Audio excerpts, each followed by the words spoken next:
Yeah, y'all know what time it is. Allegedly with Brittany J. Let us get into it. Huh. Allegedly with Brittany J. Truth coming through, better clear the way. Cases, headlines, trials, tea, but she keep it classy, you can plainly see.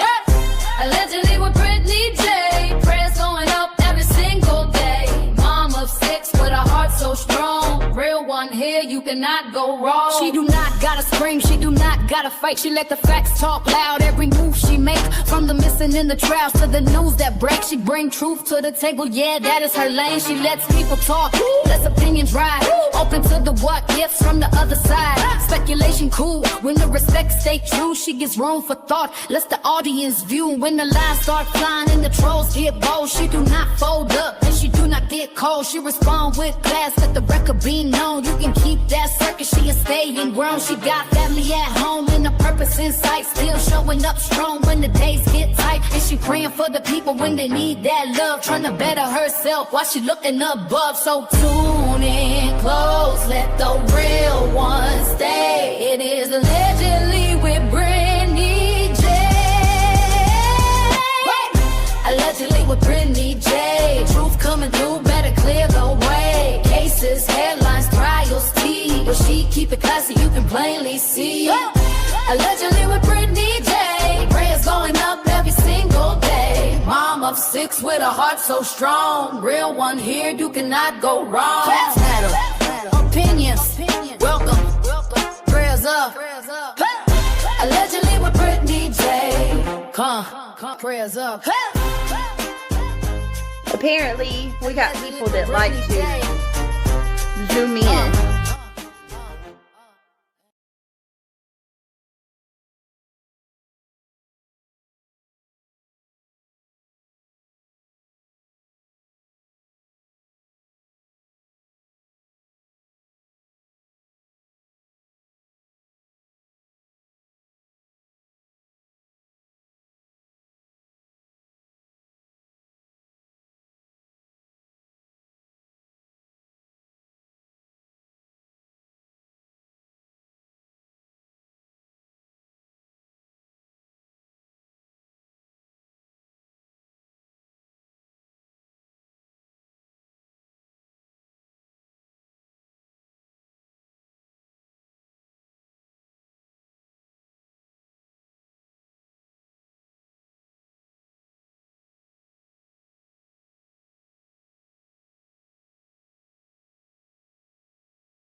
Hey, hey, hey, hey. Can you guys hear me?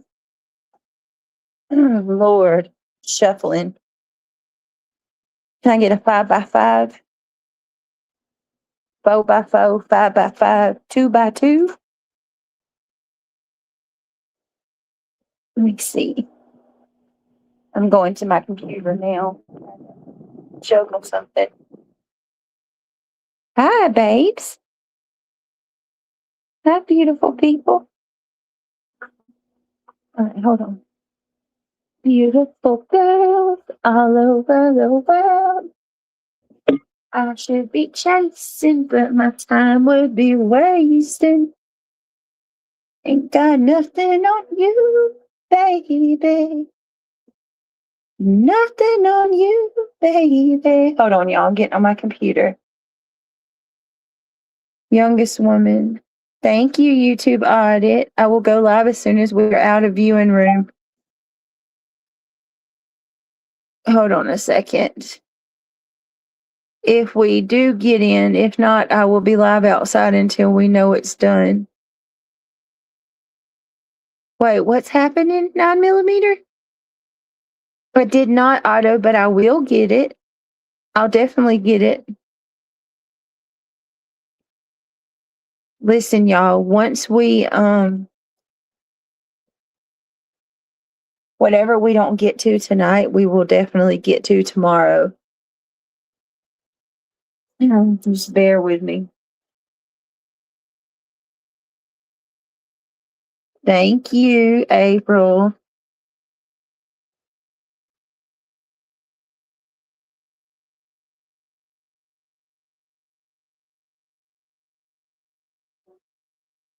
Obviously,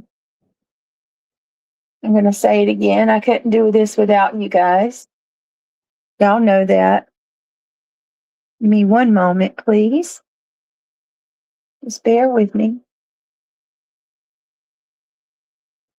All right, I'm coming in on my computer.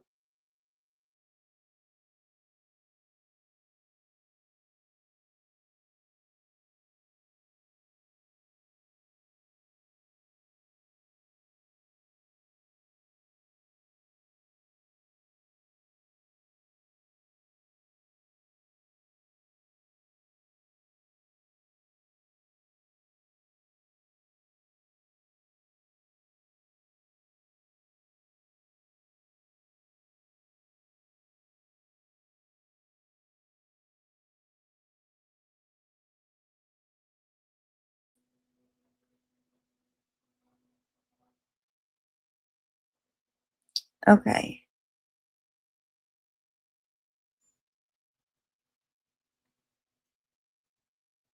I don't like that. Better. All right. Are we ready to talk? April, thank you so much for the $4.99 membership. I do appreciate that. I mean, not membership, the super chat, and for contributing towards our goal. April is the head of our goal tonight on these true crime channel. Thank you so much, April. Hi, Joan. Hey, hey, Brown Eyes. Hey, April. Ange Carter's in the house. Ange Carter. Ange Carter. Let me get April a big round of applause. Thank you, babe. Didn't do this without you guys. I appreciate every one of you so much. Yeah, I'm fine, Nicole. Why not? Why do you ask? Is it because I'm talking low?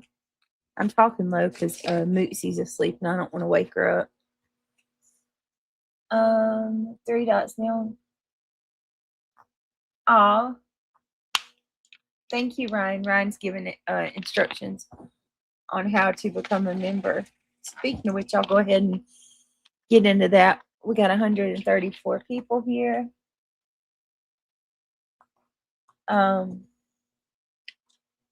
If you don't mind, please consider clicking that thumbs up if you like what we do.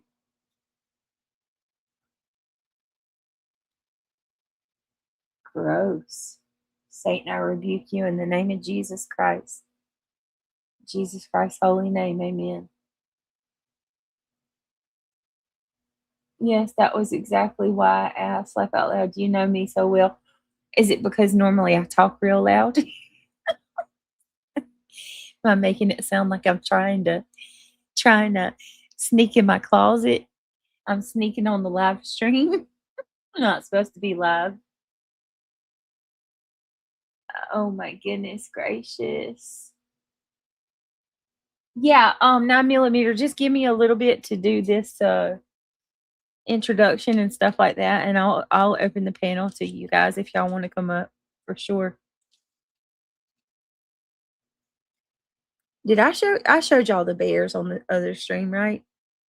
I cannot get over how cute these things are. Here's my thing though, would these be too childish? I feel like these would be too childish for an adult bracelet. Like I think like I would not normally wear a bracelet with that on there. Like that's something that you would have for a kid, right? I mean, well, trying to get the why is it like, but what do y'all think? Like maybe a keychain? Maybe a keychain?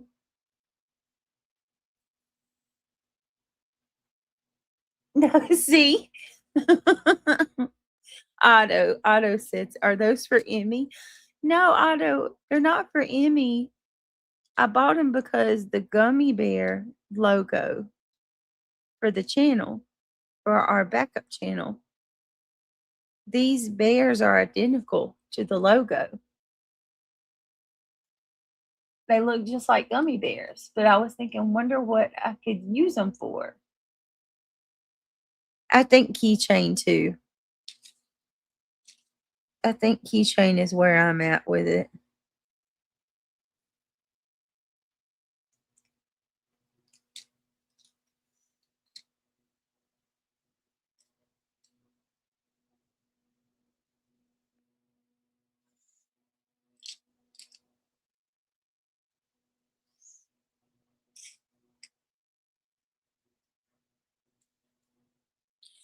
Oh,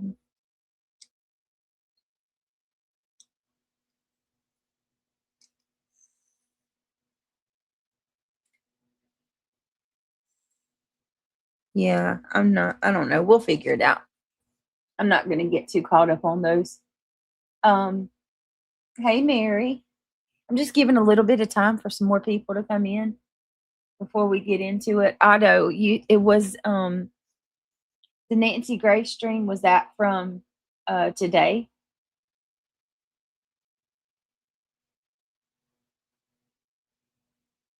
Oh, a purse charm.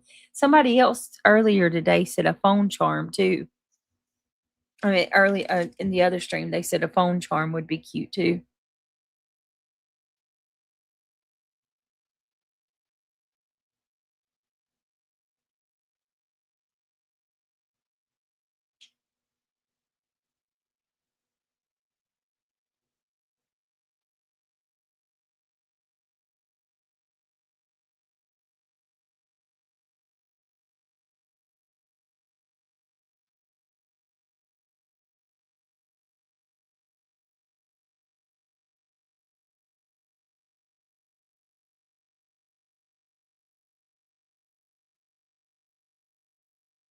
Let me see. Otto says, just look up Nancy Grace crime stories and it's from one day. Okay, yep, we'll get it then. I'll go ahead and grab that now and get that on the back. All right.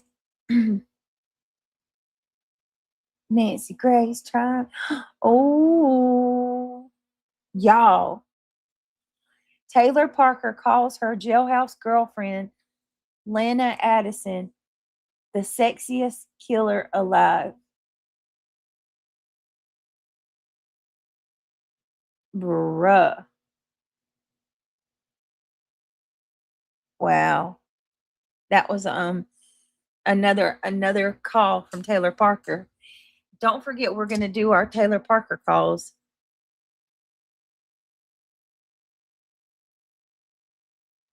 Daggum. Mm-mm-mm-mm. Weird lady. She's all the time. She done found somebody in the clink to manipulate. You know it? Hold on one second, guys. Give me a second.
Okay.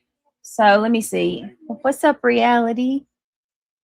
All right, hold on 1 minute. Let me grab this Nancy Grace. We got a lot of stuff to get into. Listen, y'all already know I'm not surprised at all with any of what's happening with the Koberger case. The way that this played out was bizarre and felt so wrong from the very beginning.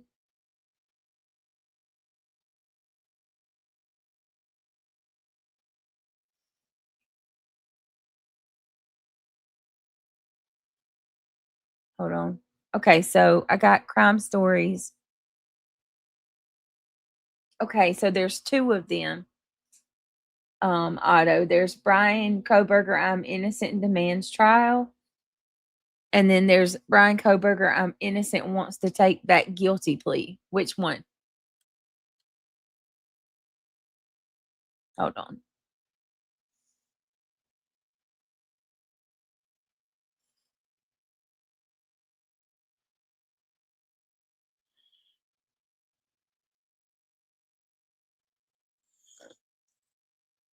Hold on a second. I got it. I think I got it. Well, let me show Otto because I don't know which one of these is which. Share. All right, Otto.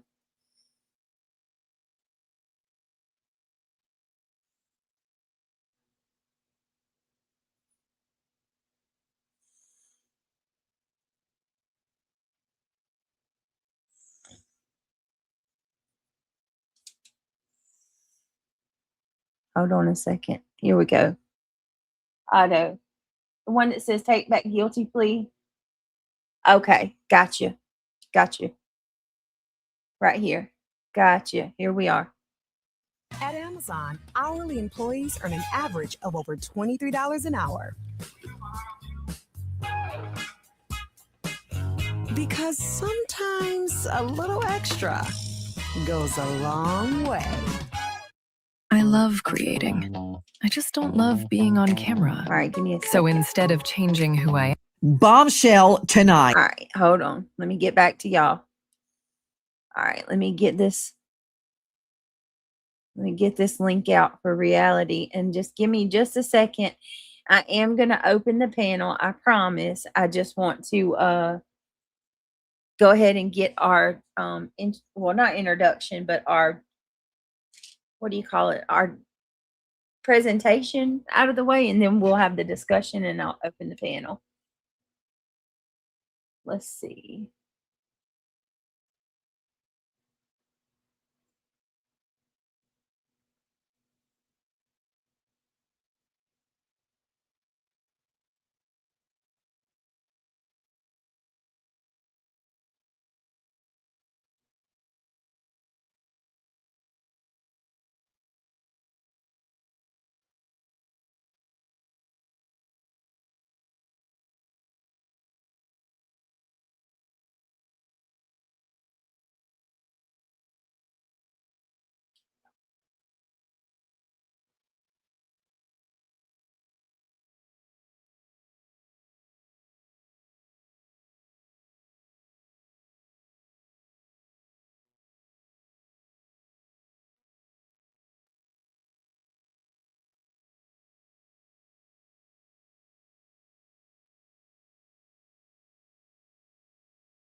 Food stuff.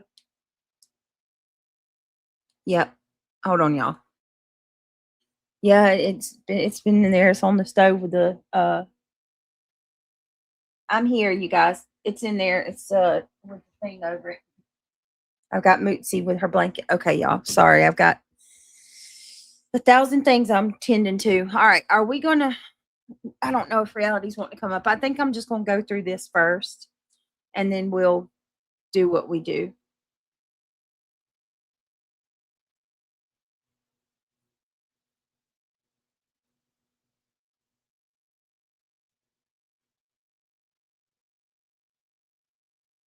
Um,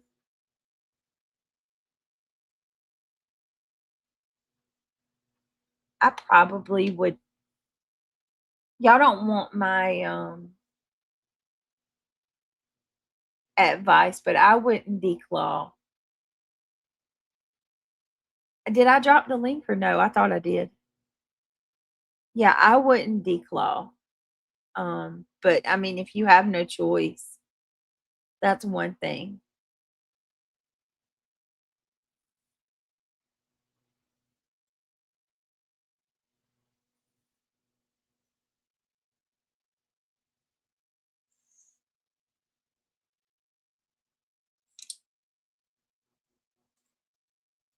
Hold on, let me get this dropped. Lord have mercy. Nancy, can y'all just imagine, just 1 minute, just imagine Nancy Grace being your mama?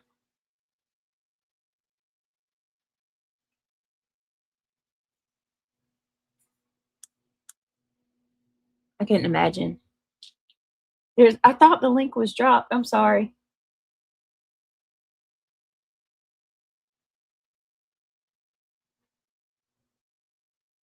Yeah, and Otto, it is, but not for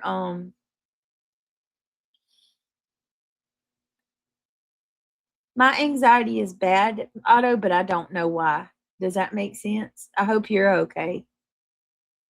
Like, I don't have a particular reason why it's bothering me, but it is. Everything's fine at home. Like, everything's, you know what I mean? The kids are chilling in the bed, and Craig's in there eating some pork chops. I mean, no, Everything's cool, calm, and collected. But yeah, my anxiety is bothering me. I hope you're okay. Hey, girl. Hey, girl, hey. That's crazy you asked me that, Otto. It's like, do I sound like it's bothering me? You do sound a little off at the moment. Well, probably because I'm just trying to be quiet Okay. because I got the baby behind me. So I apologize when I got quiet. If I get quiet, sometimes I just have to stop and turn around and, do whatever I got to do with her, whether it's grab her, fix her blanket, or something like that. Yeah. Now, about Nancy Grace being your mother. Oh, yeah. Oh, my goodness. I'm sure she would crush it every day. Just Nicole says, I can understand why you're having anxiety, Britt. You're doing true crime and probably worried about something will happen. Oh, yeah. Just Nicole. That's always in my mind. But Always. We're not going to talk. We're not going to go there tonight. But I do want to say thank you one more time because I feel like I didn't get to elaborate on it, and then we'll keep pushing. Thank you so much one more time to the ones who gifted towards the goal in the first stream. No, she did wake up. She had a bottle and she went back to sleep. Who gifted towards the first goal and who just thank you for helping. You know who you are, you guys. I appreciate it. So I'll do my best to keep you on track tonight and keep what you eating? keep it. Well, what was Reality. I said in there. I was eating New York cheesecake. Ooh, I'm jealous. New York cheesecake with homemade strawberry sauce and whipped cream. It's not good unless it's thick. Oh, I don't it like was thick. cheesecake unless I can pick it up with my hand. It was a thick one. It was thick. Well, that's the correct cheesecake then. That's why it was taking me so long to get over here because I was enjoying it. Oh, that's okay. I had to do some stuff too, so it was all right. It all worked out. Okay, so Otto has seen this, and I have not. Have you seen this episode? No, ma'am. I have not. Oh, GSD mom, thank you. Ryan said no food talk. No, we're not going to talk about food right now. Nope, we're going to stay focused. Hi, everybody. It's good to see you again. Be sure to hit that like button, and we appreciate you all being here. Yes, please hit the like button. That being said, let's listen to Miss Nancy Grace. All right, y'all. Here we go. Look at that. Imagine her waking you up for school. Ooh. All right, here we go. 4-time convicted killer, Brian Koberger. Do you remember the 4 beautiful sleeping University of Idaho students that were slaughtered in their beds? That Brian Koberger tonight says, correction, though. Innocent. Apparently, and he wants to take back his guilty plea. Whoa. Nancy Brian Grace. Koberger now says they tricked me. 2 of them weren't pleading sleeping. guilty. I know. I stood up in court and I said I did it, but I didn't do it. And that was that both back support shots?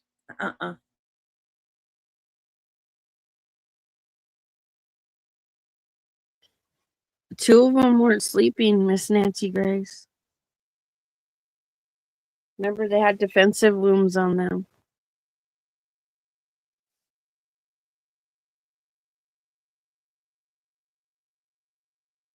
I just wanted to correct that. What? That's just the way she presented it. She said that they were all sleeping. They were not all sleeping. They were not all sleeping. I don't know why they keep saying that. They were not all sleeping. Actually, oh Lord, every time I say actually,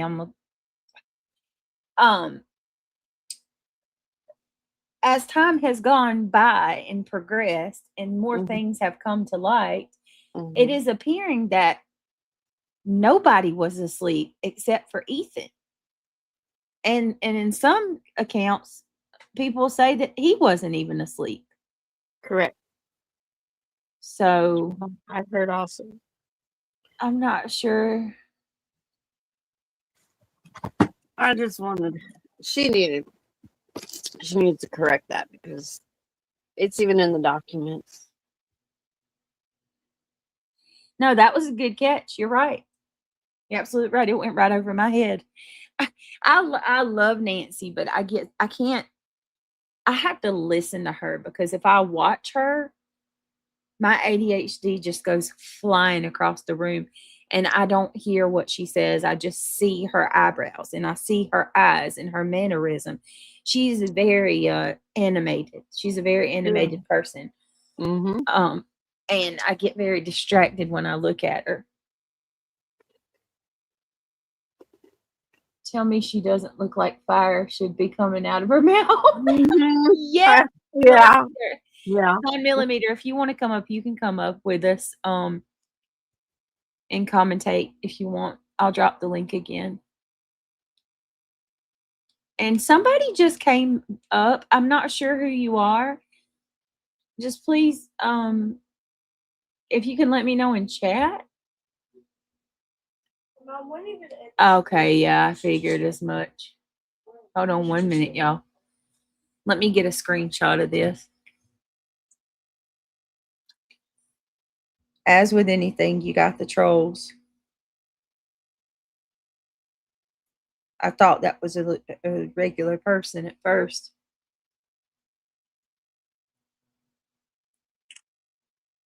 You can come up 9mm. I'll let you speak. You know a lot about this case.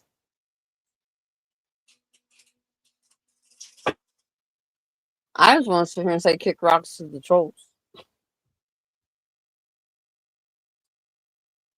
All right, hold on a second.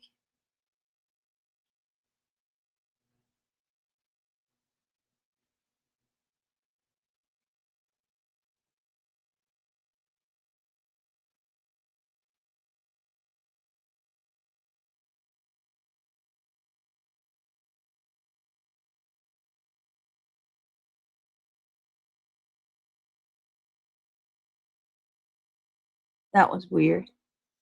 Sorry, y'all.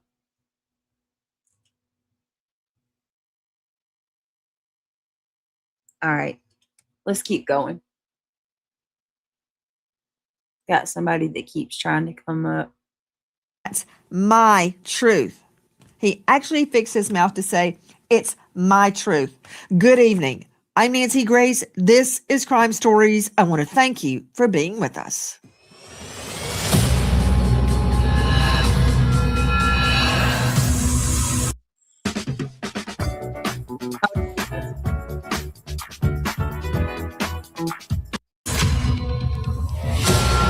Claims.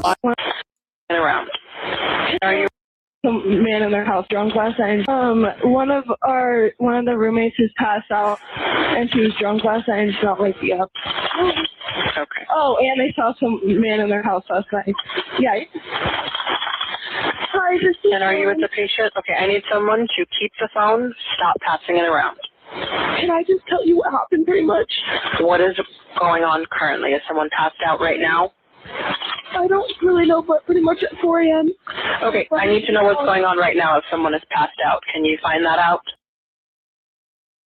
Can I just point out that freaking dispatch lady was so effing rude? Like, I understand that you got to like keep it business and try to, or keep it, on point, try to figure out what's going on and all of that, but like, you can give people a soft landing, she didn't have to be she was right. I agree with that. Now the way that they kept passing that phone around was, but she could have had a little compassion. I mean, a little compassion goes a long way when it comes to something like that. That's just my opinion. Yeah, I'll come. Come on, Bethany, we gotta go check. But we have to. They were not passed out. They were all dead at the hands of Brian Koberger. And tonight, to further twist the families, he says he's innocent and he wants a trial. And you know what I say to that, Mrs. Gonsalves? Bring it on. I agree with him about one thing, Christy. Brian Koberger says in his handwritten petition, justice was not served. True words were never spoken. Justice was not served because he needs the death penalty. Absolutely. So he's right. There's one phrase in this whole petition that is accurate. Okay, with me, you know them well. They are the founders of Murder Has a Name. This is in their beautiful daughter Kelly Gonsalves' memory, in her honor. She was murdered by Brian Koberger. And they are taking that pain and transforming it into something good, raising money for DNA kits to be handled and processed to stop killers and get them off the street before more victims fall prey. Christy is with us. Steve Gonsalves is with us. Christy, when did you find out Brian Koberger, that POS, technical legal term, says, I'm innocent, I was tricked? I love this part, Christy, that he was misled about life behind bars. Surprise, jail ain't what it's cracked up to be. Yeah. He figured that out, didn't he? Yeah. When did you find out about this? I found out pretty early on, about an hour before it started busting at the seams on the media. Steve had called me, and I was in the middle of a Zoom meeting for Murder Has a Name, and I was like, Steve's telling me, call me right away, call me now. And I'm like, I gotta go. Like, he doesn't say that. And I called him and he told me, and I was like, you know, what is happening? So,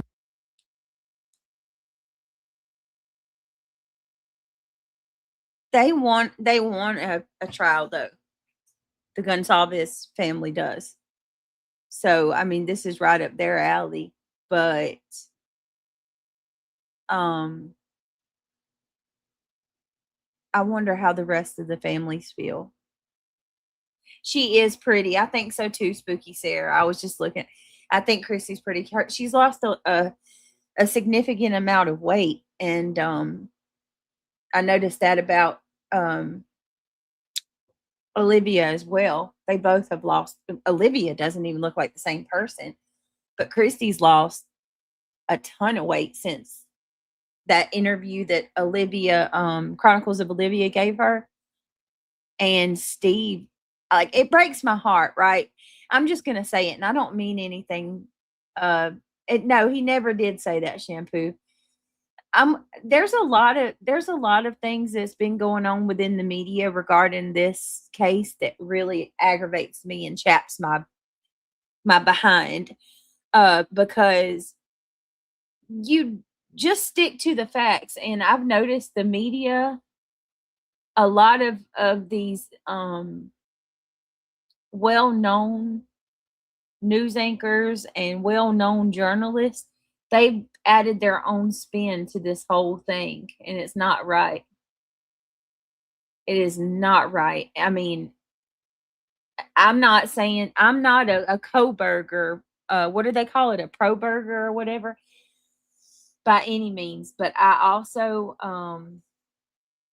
you know, I've always said that there's no evidence to support.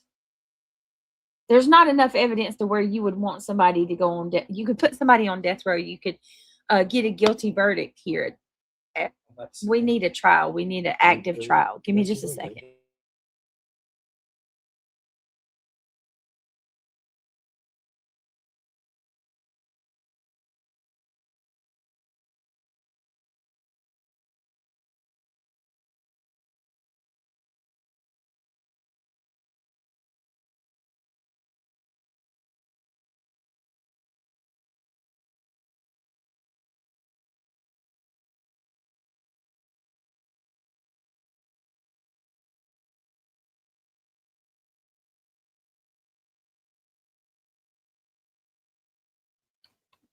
You good?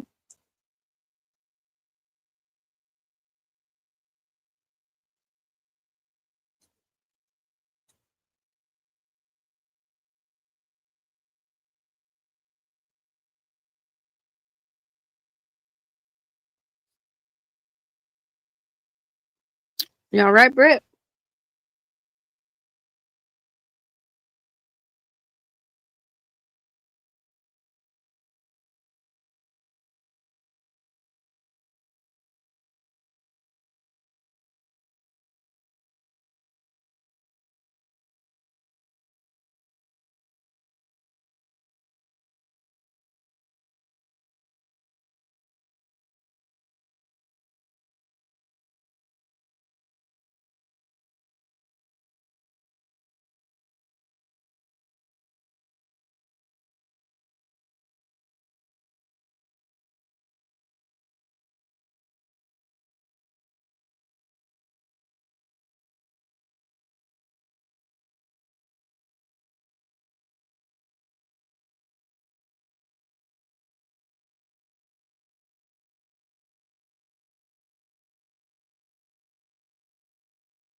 All right. I'm sorry about that, you guys. Okay, so we're talking about, okay, so we're going through the beginning of this, and Nancy Grace is talking about the trial, and then obviously Steve and Chrissy seem like they're all for it from what I can tell. What I was trying to say before I had to pause though was it breaks my heart too, because in the last couple of years, watching this whole thing play out, you can tell that this has put a lot of strain on them, you know, and as naturally it would as your child. But it breaks my heart for them, I guess is what I'm trying to say. Let's keep going.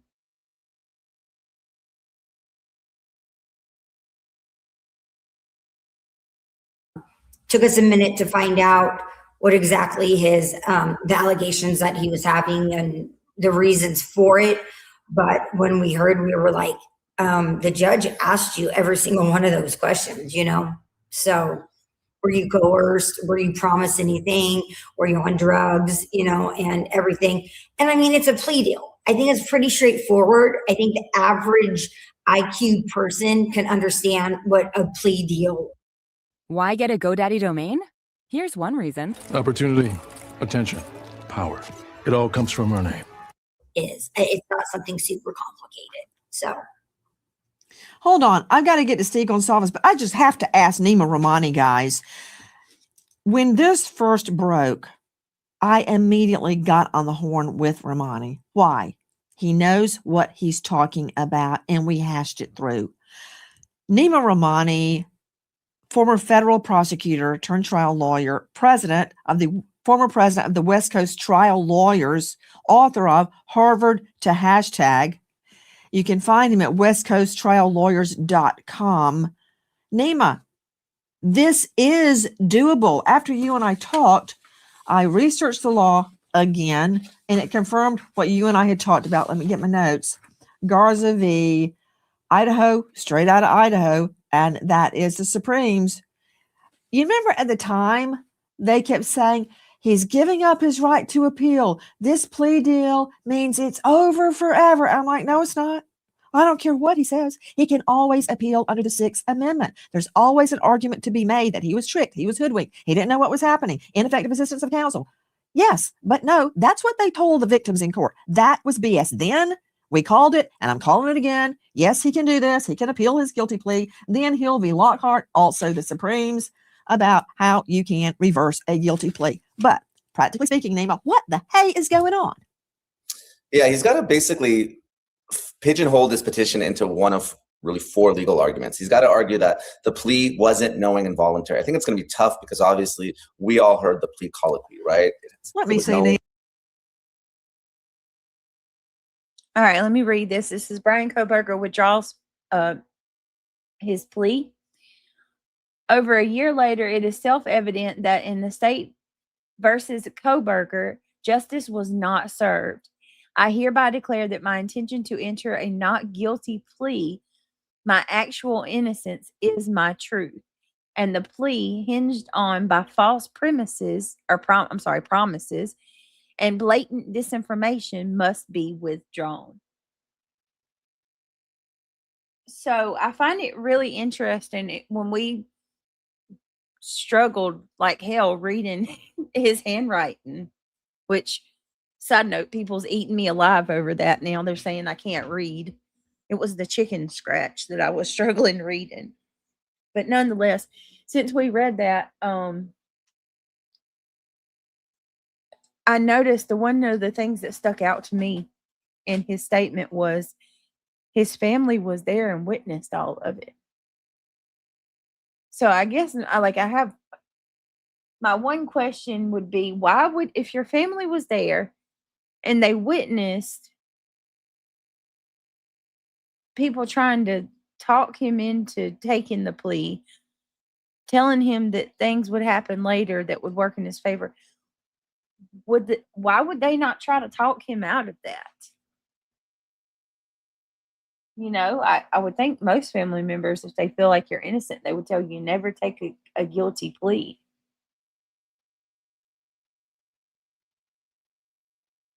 Right, Just Nicole. Like, what did he expect to get out of the deal that he didn't get? Right.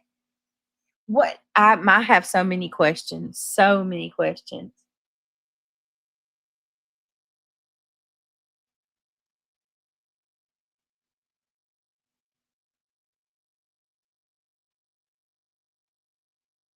He's bored and he's playing games. He's sick. That's what you think, Otto? As a criminal law student, I never believe. Wait a minute. I will never believe that he didn't know what he was doing and knew that in and out about. Wait a minute. And knew the in and outs about what was going on.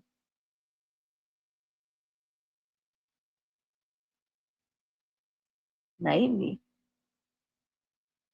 I don't know. Let's keep going. Well, here, let me ask. How many people? 221's here. Put a 1 in chat if you think he's guilty. Put a 2 in chat if you think he's not guilty. Just curious with the people we have here tonight, what the ratio is. And 3, you're on the fence. Yeah, 3. And 3, you're on the fence. Must be because the deal was plea guilty and death penalty gets taken off the table. But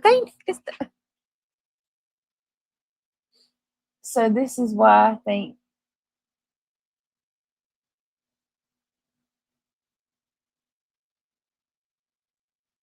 I don't know.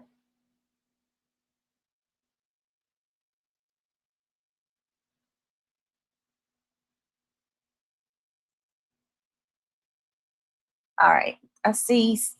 Okay, we got some ones. All of them but one of them. 2 of them. Yeah. Hey, Ivy Speed. Good to see you. 3 of them. There's no 2s. 1 and 3. Well. Hey, Shirley. That's what I'm doing, Shampoo. Hey, Ivy League, my girl. Ivy League, thank you for the memberships that you gifted. I feel like I didn't thank you enough. Like, I felt like I just highlighted over it, but you had gifted memberships what was it, last night? Thank you so much. I love you. I appreciate your support. Look, here comes Ivy Speed dropping the gifts. Thank you, Ivy. Woo, woo. Thank you for the flower. And thank you for another flower. I appreciate that. 3, I'm still on the fence, to be honest. Just Nicole, I don't know. To me, I just don't like the lack of evidence. That's what gets me. That's why I'm on the fence. You can jump on the fence with this, Britt. I don't know. I'm not even on the fence. I don't think he's guilty. Okay. I never have, but who knows? My mind can be changed. I'm open-minded. All right. Thank you again, Ivy Speed, for another flower. You're so sweet. I appreciate that. All right, let's keep going.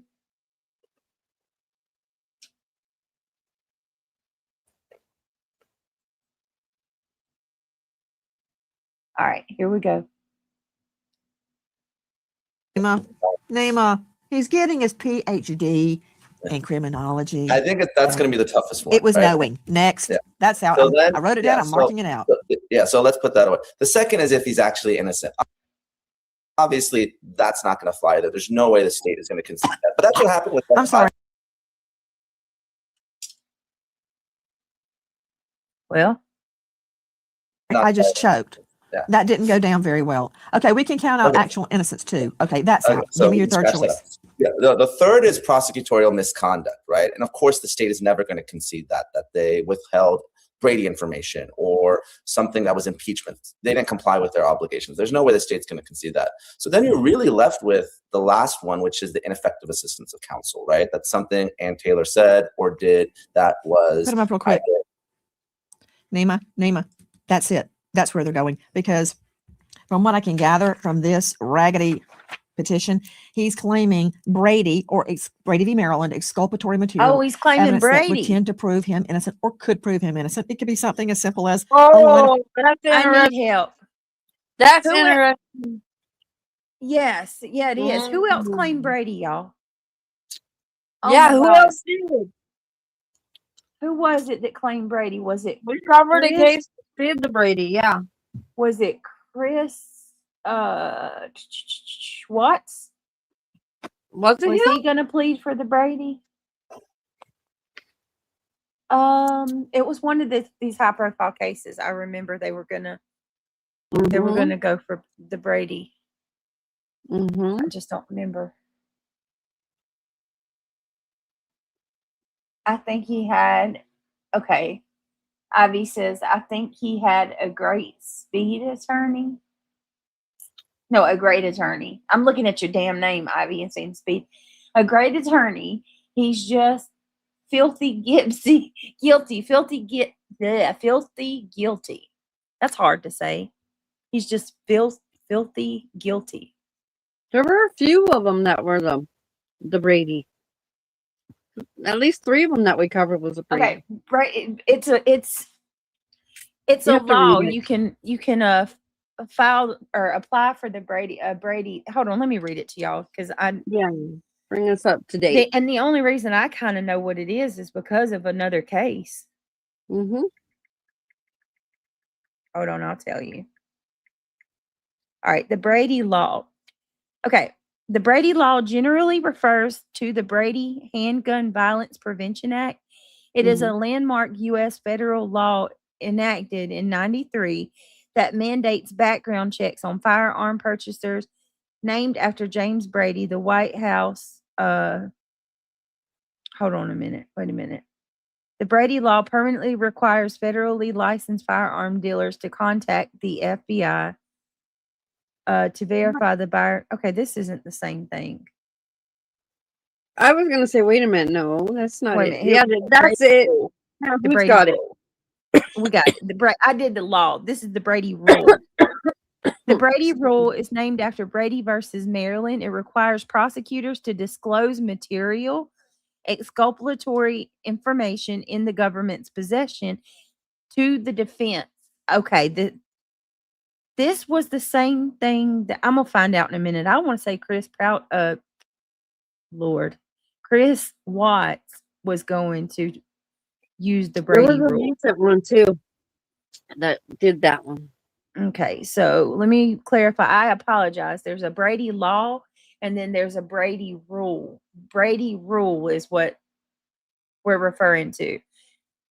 So the Brady rule is named after Brady versus Maryland, requires prosecutors to disclose material and exculpatory information in the government's possession to the defense. Brady material or the evidence the prosecutor is required to disclose under the rule includes any information favorable to the accused which may reduce a defendant's potential sentence, go against the credibility of an unfavorable witness, or otherwise allow a jury to infer against the defendant's guilt. It says initially the Brady rule was only applicable if the defendant made a pretrial request for specific information, which the prosecution denied. In the United States versus Bagley, however, the Supreme Court eliminated the request requirement and stated that the prosecution has a constitutional duty to disclose all material, favorable information in their possession to defendants, regardless of whether it is requested. This duty is breached regardless of whether that information is withheld intentionally or unintentionally. If a Brady rule violation is discovered during trial, the court can either declare a mistrial or prohibit the prosecution from using unfavorable evidence, which could be discredited by the withheld information. Because the Brady rule inherently involves a lack of information on the side of the defense. However, violations of the Brady rule are typically only discovered after the defendant is already convicted. As a result, the most common outcome of a Brady rule violation is overturning the conviction. Additionally, if the prosecution withheld Brady material intentionally or knowingly, they may be subject to sanctions. The defendant bears the burden to prove that any withheld information was both material and favorable. A defendant meets the burden if they can show that there's a reasonable probability that the outcome of the trial would have been different had the information had been disclosed. And we've heard him say, or not him, but we have heard his defense say multiple times that there was an exculpatory evidence. Let me see. She done went into the pothole, y'all. Let me drop the link. Reality, you done went into the pothole. Hey, Mama T, the OG. Good to see you, girl. Let me see. BK is guilty as homemade sin, in my opinion. Heck, just listen to him to his plea and all the questions they asked him flat out. Well, in the same knife used that he ordered, the DNA on the sheath, the car being in the area. Yeah, I don't know. There's just some things that bother me about that. Number one, do you know how many Hyundai Elantras are in that area of that same make and model? Number two, where is any evidence, like DNA evidence whatsoever? You're talking about kids that were massacred brutally. Like, what was it? Was it Xana stabbed more than 50 times? And you mean to tell me this dude did all that and he didn't transfer their DNA or get any of their blood in his car or at his house? None of it?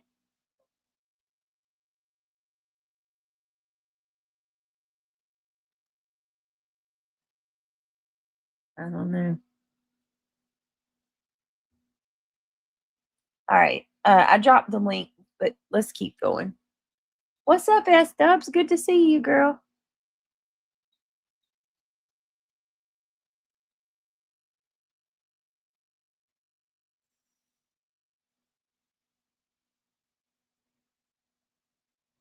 Well, cross-examination of a state's witness. And if the defense didn't know about it, then that could have made a difference in whether the jury believed the witness. There's all sorts of permutations about what is exculpatory. He seems to be claiming that the defense withheld Brady material from their own client, that he didn't understand all of the exculpatory evidence. He's going with ineffective and the SOD. Some other dude did it. That's where he's going. So then the question is, what are his lawyers and the state going to say? I can't see any world where the prosecution is going to admit to withholding Brady evidence. So the question is, did his lawyers not provide it to him? Are they going to confess error? If they do, and they fall on the sword, then potentially we would have to start this over. The question is, though, I don't think his lawyers are going to do that. This was an amazing deal for him. They saved his life. That's what. If they think there is a way to get him a new trial, I've seen the best lawyers in town go in court and go, okay, I was ineffective, to help their client. Were they ineffective? No, they were not. But they'll say it in a further bid to help their client. And you know what I want to happen? I want him to get his wish. Straight up to Steve Gonsalves. This is Kelly Gonsalves' father, co-founder of Murder Has a Name. So weird. Please look it up. Steve, I want the state. Of course, you got to have an independent prosecutor. You can't have that bag of bones up there trying to try this case. That's Oh, out. my That's Lord. over. But I want them to give him. Oh, come on. That was wrong, Nancy. God. She taking jabs at the prosecutor. Shampoo says, I will fall on the sword only. Okay, I'm dropping the link again, 9mm.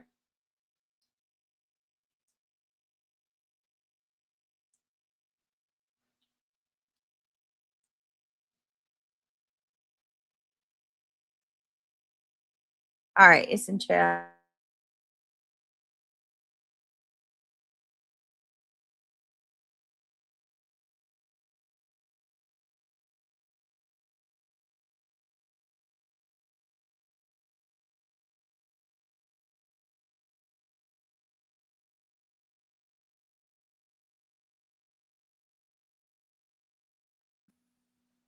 Britt, hold on.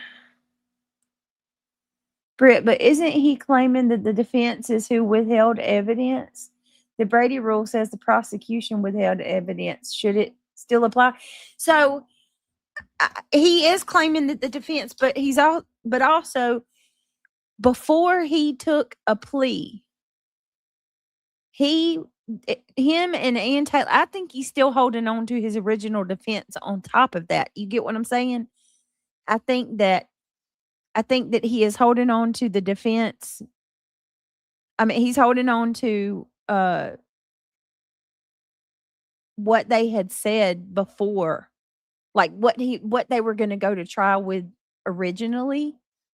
I think that is what Brian is Koberger is talking about when he's saying that, he's going for the Brady or whatever, because if you guys remember, and the reason this sticks out to me so much is because I was so stuck on the fact that they kept saying that Bethany Funk had exculpatory evidence. They were trying to say that the prosecution had not shared everything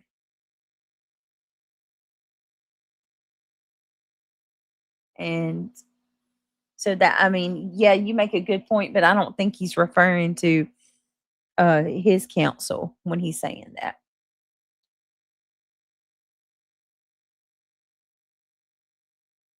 Give me just a second, y'all. I'm going to turn this. Give me a second. Let me see something.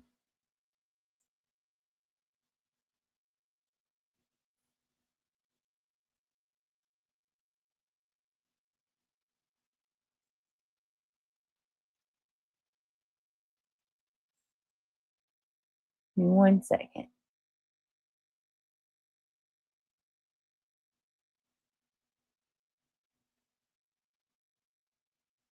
I'm looking for my, there. Let me see something.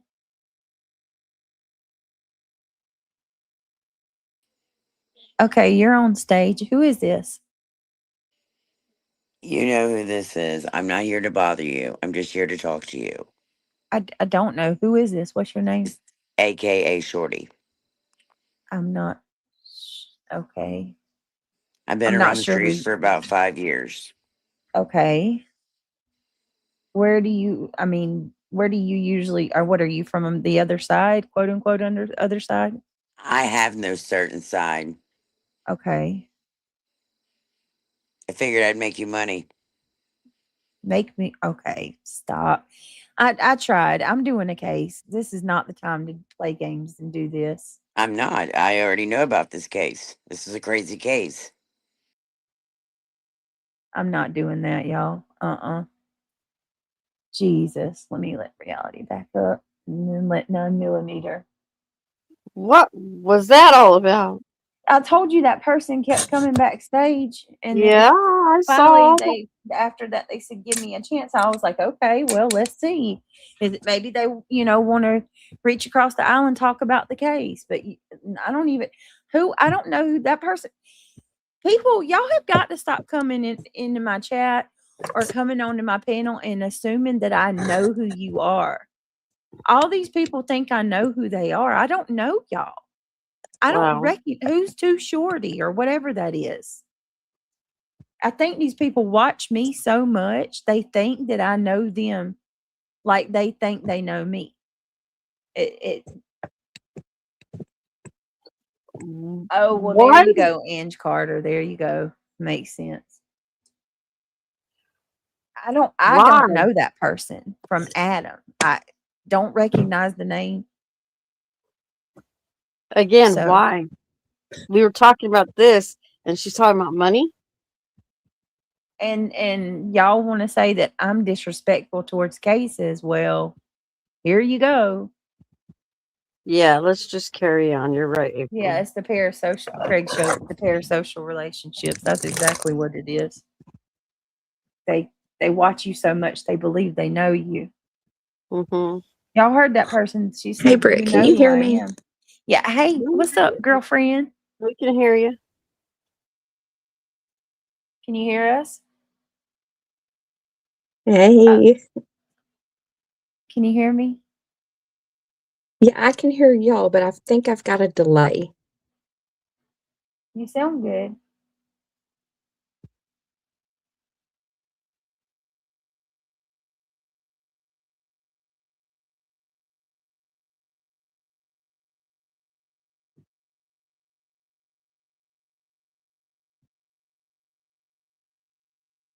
All right. Okay, let me try turning my earbuds off. If you do have a delay, it's not a bad one. Yes, Diana, exactly. Diana said she was just trying to derail you. That's exactly what that was. And for the love of God, why do they always sound like they swallowed a damn motorcycle pipe or something? Britt, I was going to be nicer and say a frog. Well, I'll take that too. Every one of them. Good Lord. And I'm not even trying to be mean. I'm just being honest. Yeah, it's true. Oh, God bless you, S-Dubs. Uh-oh, we lost her. She'll come back up. Yeah. All right, let's keep going. Hi, S-Dubs. Him his wish. You want any trial? Fine. We have regretted the plea ever since we did it, and here's our chance. Why can't we do that, Steve? I don't know. What do we get? Like 90% of capital cases go out on a plea, and we never make case law. I would love for this to be case law in Idaho, and we got the firing squad. Let it be. I'm very confident. I mean, the evidence. He's an idiot. I mean, the amount of you got to see the way that they had his vehicle mapped out with all those cameras. It was going to be powerful. They were literally going to be able to prove that the phone and that car were traveling together and tie it all. So yeah, I'll stand by it. Let's put holes in him. Let's shoot him. He's done. Okay, so that's what I want to see. Show me that evidence. And he pled guilty, so why haven't they come out and talked about that already and showed that? Usually when a case concludes, we do get to see the evidence that the prosecution and the defense had. Why have we never been able to see these things? That snagged my soul. Like any other case, we've gotten to see that kind of stuff, like discovery. That's the stuff I want to see. And then I will be, hell yeah. I've always stood on the same ground regarding this case. I don't feel like if I was in the jury that I could confidently say that this man committed this crime based on what they've given us so far. But if they can show where he's in his car on his phone driving past that house at 3:30 in the morning, 4 o'clock, okay. I mean, hey, you got it. Without reasonable doubt. Yeah. Harbinger, what you doing? Good to see you. Hello, everyone. I hope all is doing good.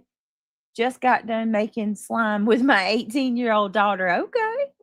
Ain't nothing wrong with that. Me and Christian were drawing on Emmy's cast with Posca markers earlier. I love to do stuff like that. Let's keep going. Please, please, please take him to trial. Give him his wish. Straight out to Nate Eaton. He's the news director at East Idaho News, Emmy-nominated journalist, host of Courtroom Insider on YouTube. He has been on this case from the beginning. Nate Eaton, is this guy actually claiming fabricated horror that they showed him a photo of inside a death row cell and said, you better plead? The guy is getting his PhD in criminology. Nobody made him do anything, did they? No, but what's interesting to me, Nancy, is you talk about how he says prison isn't what he expected. In his statement, he said the public is demanding the truth.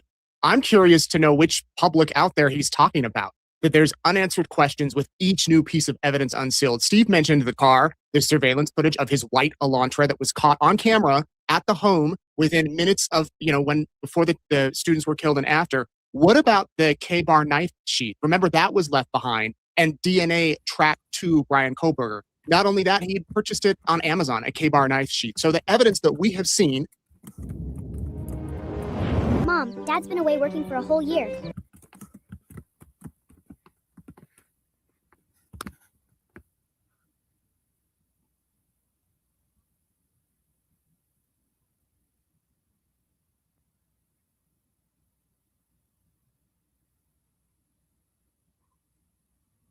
Hi, Brittany, can you hear me?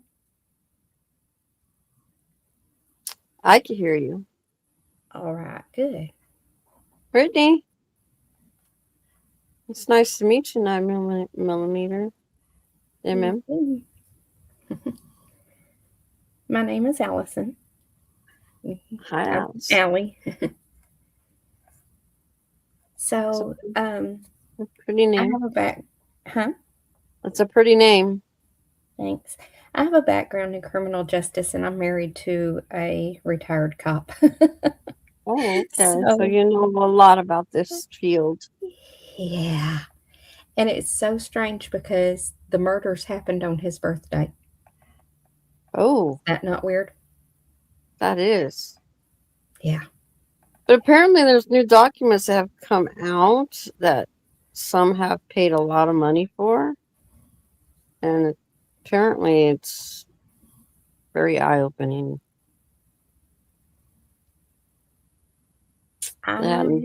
They haven't presented a lot of that information.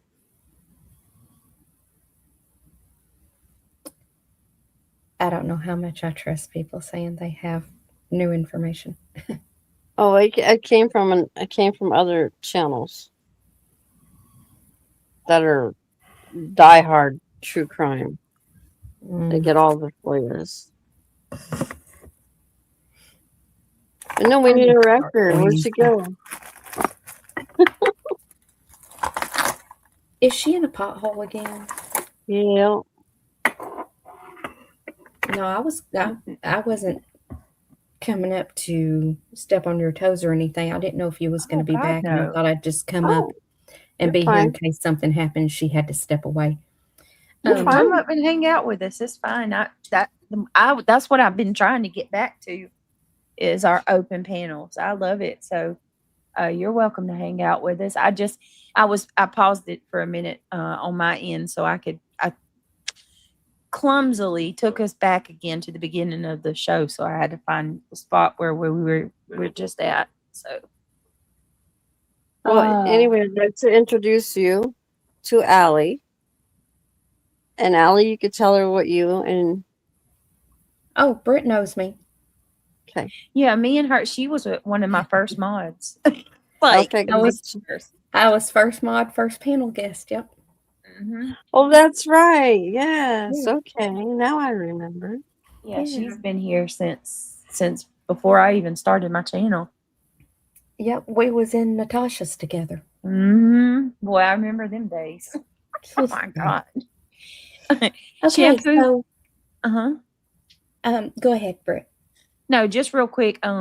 Shampoo said truth and transparency, FOIA to all of them.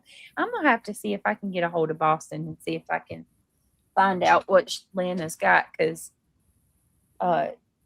It's new stuff. that would help. Hey, It's Britt, new, yes. I can FOIA stuff for us if you want us to kind of work together on some stuff. That's not a problem. I don't mind at all. Yeah, let's do that for sure. I'd like to FOIA for Taylor Parker's case too. Okay. All right. Just remind me tomorrow. I don't have anything to write it down right now. In just a few minutes, buddy. Is the power? Hold on. Hey, y'all, give me just 1 second. Give me 1 minute. Okay. So he's wanting to use the Brady rule. He can't because it was his own defense that he said is withholding or did withhold evidence from him. So it won't work. And, he was asked the questions, are you pleading guilty because you're guilty? He said yes. Have you been coerced? All the questions. And he was okay with everything. He had a chance right then to say that he was coerced, that he didn't understand the plea. He said that he was promised, once he got to prison, he was promised that he would have contact visits. He would have movement around. He wouldn't be in his cell all the time. And something else. But he don't like it in there. He was able to have free work there. Yeah. To work. Yeah. Yes. Yeah. And I think it's just that he doesn't like it. He's being bullied. He's being made fun of. He's being picked on. He doesn't like the food. And he's just sick of it. So it's either all or nothing. Let me out or send me out in a box. I think it is what he's mentally at. Well, I do question why a year later.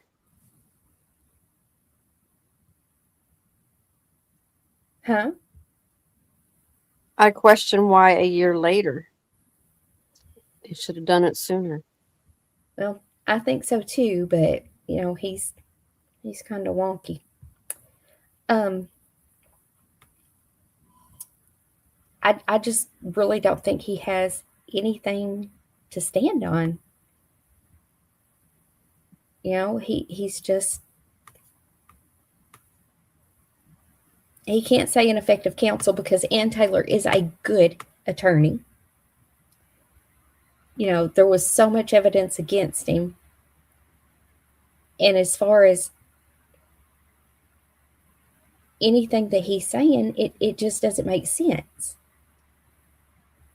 And less than 2% of post-conviction relief cases are granted, and and ones that are handwritten are even less.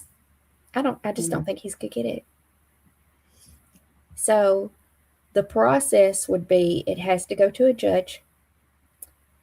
The judge would have to approve it or deny it. And they could either say it was overturned, the conviction was overturned, that it was partially overturned, or it stands. And of course, if he doesn't like the decision, he can appeal it, but so can the state. So that don't look good for him. You know, the numbers are just not in his favor. And the fact that he didn't say anything about any of this during the conviction and all, nah.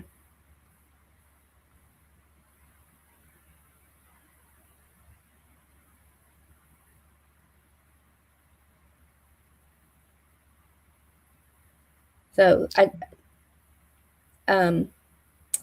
you know, with pre-trial, it's to determine if it should go to trial. The burden of proof is low. You know, you only need probable cause. Yeah. They usually challenge the evidence, the warrants, the DNA, the cell phone, all that kind of stuff. But the post-conviction is very, very high. That burden of proof is very, very high. And he would have to prove ineffective counsel, coercion, or an invalid plea, as he's saying. Hidden exculpatory evidence, and that's only from the prosecutor. He can't say that's from his own attorney. Major procedural errors, there were none. Constitutional rights violated, nope, didn't happen. And or misconduct that changed the verdict. So at that point, it would be petition denied, conviction overturned, the guilty plea would be withdrawn, or a new trial ordered. And that's very rare.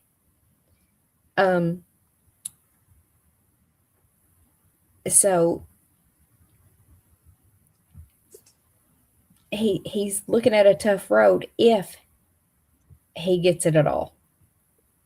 Because I think, you know, think about it, less than 2% of cases, and the fact that his was handwritten makes it even harder.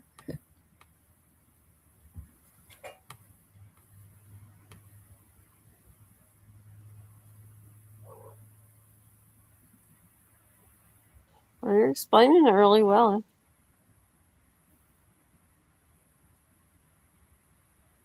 I've researched a ton of cases, and I did videos, but I took my channel down because it was linked to some not so savory people. Yeah, I'll put it that way. We know how that And is on there. yeah, and so I took my channel down. I took all my stuff down. I will re-record it. I have, of course, Krista Pike. She's the only woman on death row in Tennessee. She was convicted at 20 years old for murder. She is a horrific little heifer. And let's see, I've got a lot on Nancy Guthrie. That one still has me baffled. Yeah, I think it does a lot of people. But my I just threw out some theories and saw where, you know, tracing evidence and everything led it. And I didn't even say my own opinion. Yeah. But I've got there was 2 girls in Land Between the Lakes, Tennessee, Kentucky, that were murdered in 1980. I've got that one. Let's see.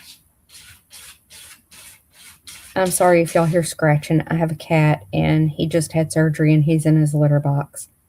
Oh, I heard him scratching. Poor baby. Reminds me of my cats. They're loud when they scratch in theirs. He had to have part of his ear removed. Oh, poor baby. Yeah. I have Gabby Doolin, who was murdered in Allen County, Kentucky.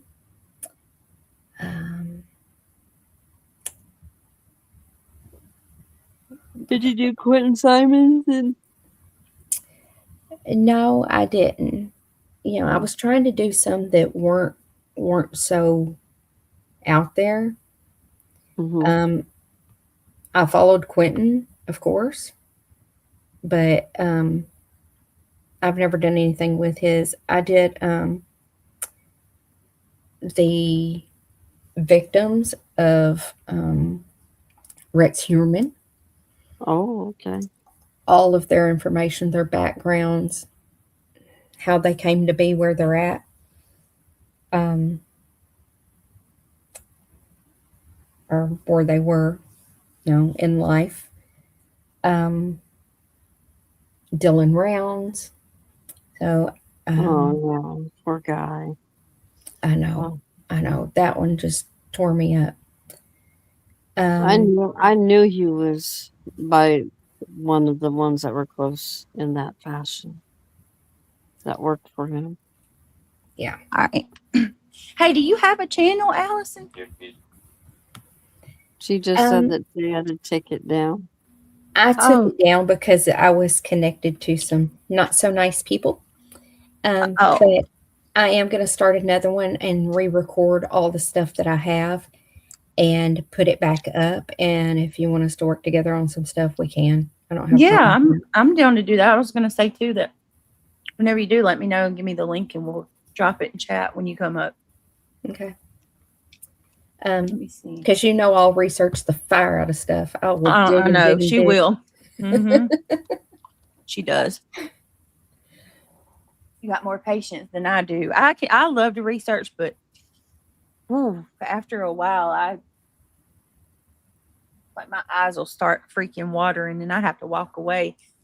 I've never proclaimed to be a sleuth. I'm a pseudo sleuth of sorts. Oh no, girl! I will research all day and all night. I have gone 2 days without sleep just researching, losing time. It's crazy. My husband, Brittany, you didn't know I got remarried, did you? Mm-mm.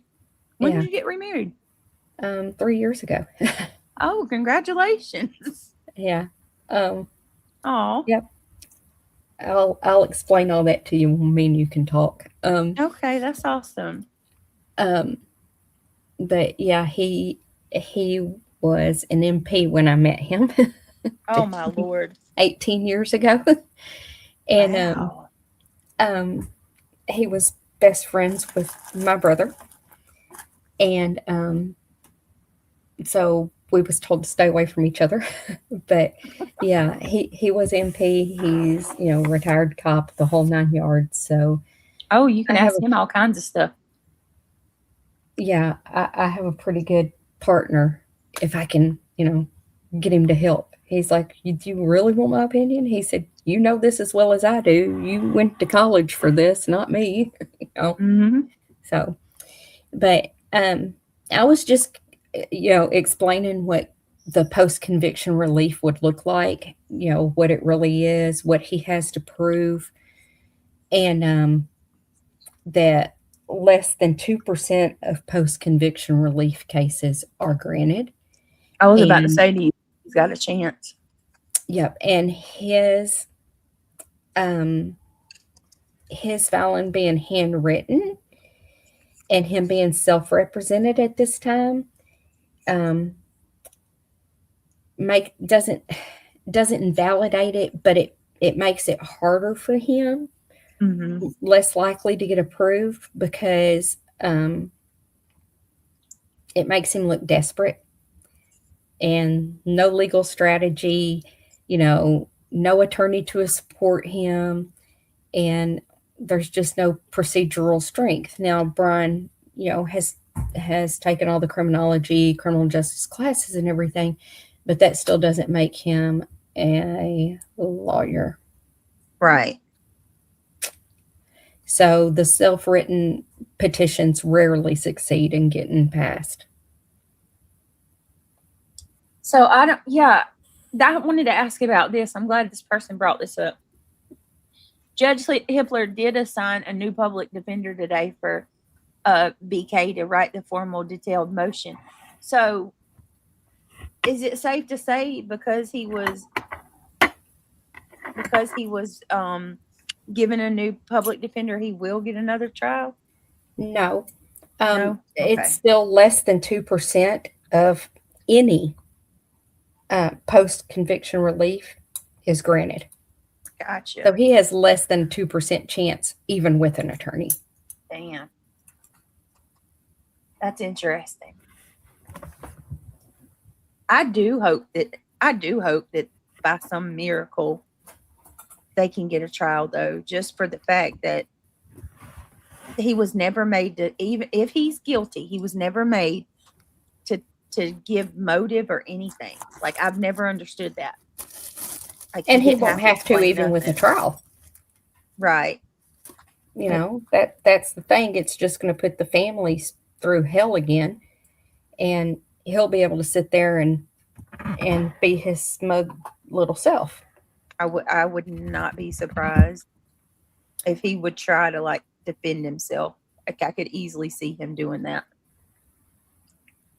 No. So, I know y'all don't believe this, but I think he's guilty. When my husband read the probable cause, he said that was the best written probable cause he has ever read. Wow. Yeah. Well, it's not even necessarily that I think he's not guilty. It's just I'm not comfortable with the evidence that they've given us. Like Steve Gonsalves keeps saying that there's way more. And I want to see that. If they've got him in his car, on his phone, they should let the public, have access to that too, like discovery. So you could put a lot of these rumors to rest. You could put a lot of this conspiracy theories out here, because there's whole communities and shit that are fighting for his innocence.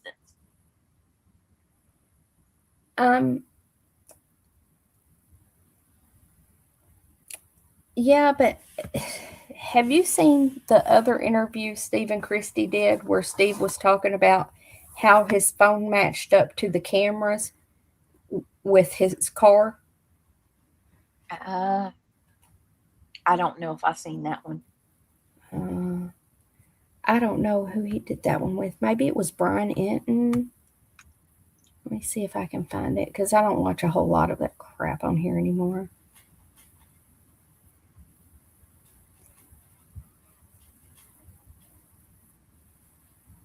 Let me see. Oh no, didn't you say in this one they show his car or whatever? Like, they show some evidence in this particular stream? I know you've been telling me to get all the court documents. I need to get them and look at them. I know, oh waitress. I've wondered about Brent Kopeka too. All right, let's keep playing this and we'll talk some more. It was 5.37 octillion to 1 likelihood that it was anybody else's DNA on the murder weapon knife sheath. Now, it's my understanding, hold on, Joe Scott, here I come. It's my understanding Koberger is stating that there was a, quote, clump of hair in one of the victim's hands, and that it suggested another defendant. What I've read elsewhere, and I'm going to confirm this with Christy and Steve Gonsalves, there was one hair that was found that belonged to somebody else. I don't know where that one hair was, but we all know it was a party house.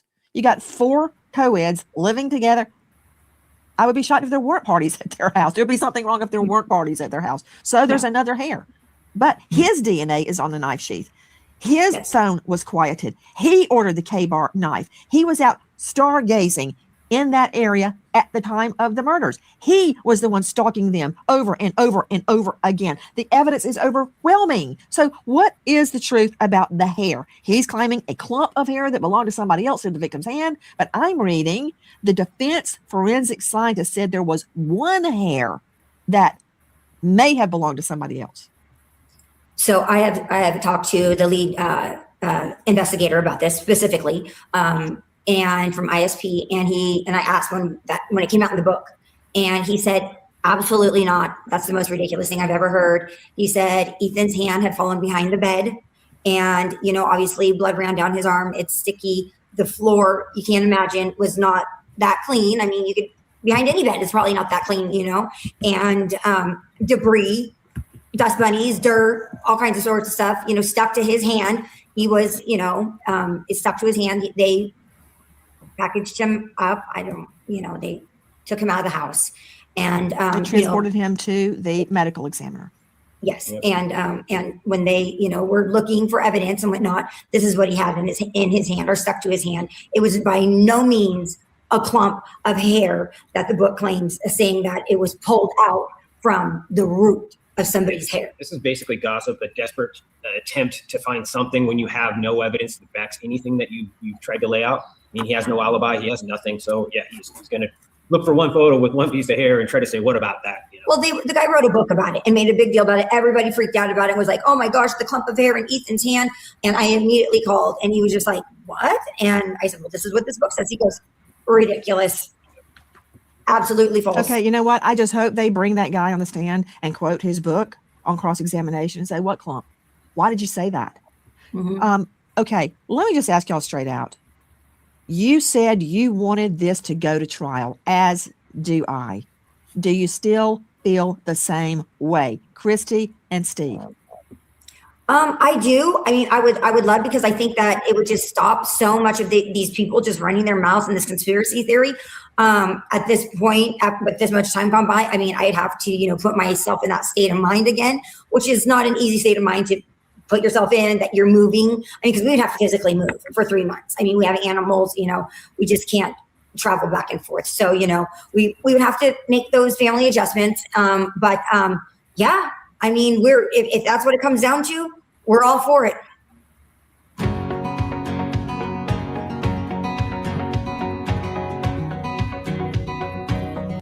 Certain cases need to. Well, what about the possibility, Steve Gonsalves, of the death penalty? Yes. The firing squad, that thing. Yeah, honor the victims. The 4 people died from a low life that wasn't even a member of our community. Okay, complete stranger came into our community and killed people while they go to sleep. If that doesn't, invoke some kind of like prosecutor passion to actually uphold the law, then he probably doesn't have one. So yeah, I'm all for it. Yeah, if that's what they decide to do, we'll be there. We'll support the case, and all the people that did all the hard work. Yeah. But what do you want, Steve? I mean, it's one thing for me to say, yes, I want a trial because I want to hear the truth. I want the world to know the truth. And we didn't know the truth with that pathetic showing in court at the time of the plea. Your daughter was the only one to stand up and speak the truth. Okay. So I'd like a prosecutor that has a similar set of, right? Can we find one of those? I'd like to see how this plays out with a real prosecutor and hear the facts. For instance, tell me what you were saying, Steve, about what was caught on video that maybe the rest of the world doesn't know about regarding his car and the phone and the car traveling together. This is it right here. Yeah, people can actually do this if they understand how AI is. Just go in and tell it, take every time that this car is on camera and then cross-correlate it with the path that is known, and it'll do a pretty good job of showing you what they went on. But when you go back and you compare the times and the stamps and what he's on there, they pinned that all the way down. Once he turned his phone back on, they knew exactly where it was, and they said his device was traveling on this road, through this camera. That was definitely him, so whether all the way back to stadium, it was somebody else that had his device and his car traveling. Mm-hmm. So And when was that, Christy? When was his phone identified traveling along with the car? When? At 4:48, his car turns on. He turns on a map application. At that point, they get further details on exactly where he was. So you cross-correlate that with the last time he's on there at 4:21 or 4:20, depending on what you're going off. You can say, okay, what path? I think it was 27 minutes. Where would that get him to? And then you define that 4:48 where he turns it on, and they match up. It was almost They exactly match up the time frame. And then the So path back. it is him with his GPS Yes. and Mhm. his phone the night of the Yes. murders going to the murder scene. We know Yep. it was him. So all this BS about you didn't get a tag number. We got better than a visual on a tag number. We have his GPS. Explain it one more time and put it in slow-mo. I want to make sure I understand it. Steve? Okay, so he's seen on a camera called 1112 turning right, and it's time stamped at 4:20, maybe 4:21. Leaving the scene. Yeah, he's taking a right, leaving the scene. He turns his phone on at 4:48. So then they go look at that as a source of truth and say, okay, where we seen him here last, and then we see him down here. That's where he's registered on the cell towers. They do the map and the time, 27 minutes. It actually gets him exactly where he's turning his phone on. That's pretty damn interesting, actually. Yeah, see that right there is all the evidence you really need. And Brittany, I dropped something in the back chat for you. Oh. But yeah, that is pretty damning right there. The only thing he could have said in the beginning was my car was stolen, my keys were stolen, my phone was stolen, my knife was stolen. You know, it's just there's no way. I get what you're saying. There's no way that all of that would happen consecutively like that. The chances of that is. That's wild, though, about the car. I mean, that's pretty genius, you know, to sit there and be like, okay, well, his phone went off at a certain time and it come back on. What did they say? They took the time where he shows up on the camera at the neighbors. Where he's the leaving girls the scene. when he's leaving. And then they have other cameras along the route that picked him up. And so they know by his phone that he was at those spots at those times. And see, that was in the probable cause, but people wasn't putting it all together. Yeah. That's crazy. I don't know. Like I said, I'm no pro burger. I've always said I just want to see good, strong evidence. And I mean, see. And yeah, I'm taking. I'll send you a text message. Okay. See.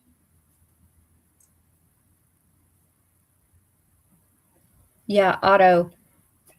The cast and the digital footprint, you know, those they've got him right there.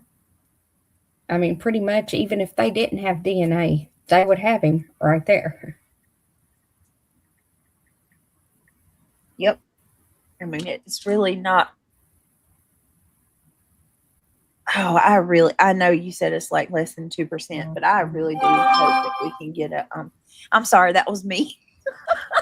That was Britt texting me. I'm sorry, y'all. That's my phone number. Oh my God. That was Gotcha. funny.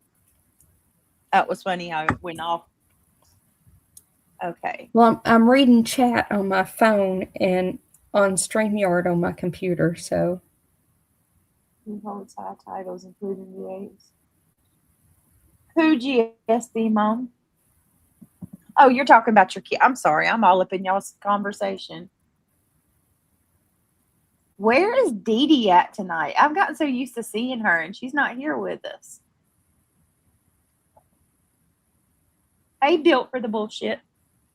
Have you guys looked into the Canon Christian and Christopher? Oh my God. Are you talking about, okay, trigger warning, y'all. If this is the case I think you're talking about, Bill, I struggle with this one.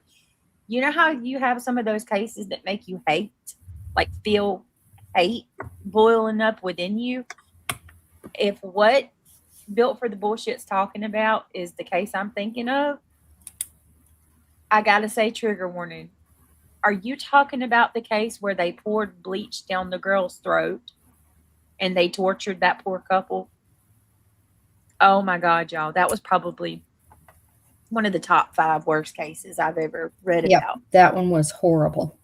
Oh God. And then I mean, if that go ahead. No, you go ahead. Krista Pike is set for execution the end of September in Tennessee, and my husband and I are going for her execution. Oh my God. Yeah, and that's another Knoxville case. And that girl, I have been wanting to see her executed since the day it hit the news. Yeah. She's crazy. If you ever question if people are like, can be inherently evil, you see shit like that. That's all you need. Mm-hmm. Yeah. The case is awful. Krista Pike was in the work program and like Job Corps. And she had a boyfriend, and there was this girl that she thought was after the boyfriend, and they lured her into the woods to smoke, and they very brutally killed her. And Krista even kept a piece of her skull as a souvenir. That name's familiar. I'm about to look her up on my phone because I believe Krista Pike. Yep, Krista Pike. What year was that? It was in 96. Okay, I think I remember that. And they finally set her execution date. And this girl has been in tons of trouble since she's been in prison. I mean, tons. She tried to kill somebody. Just horrible person. She has no home raising whatsoever. Jeez. And you look at that girl. Can you pull her picture up, Brett? Yeah, I got you. Hold on one second. Let me pull this. Let's see.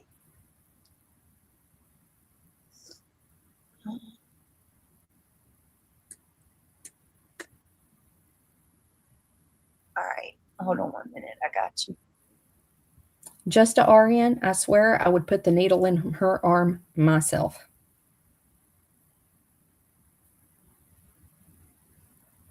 All right. I'm going to pull up images because here we go. There's all kinds. I mean, this girl just looks evil. And you said she caused all kind of trouble in prison? I didn't even know that. Which I didn't really follow it that much. But yeah, here's one of her like in court. Yeah, she tried to kill somebody in prison.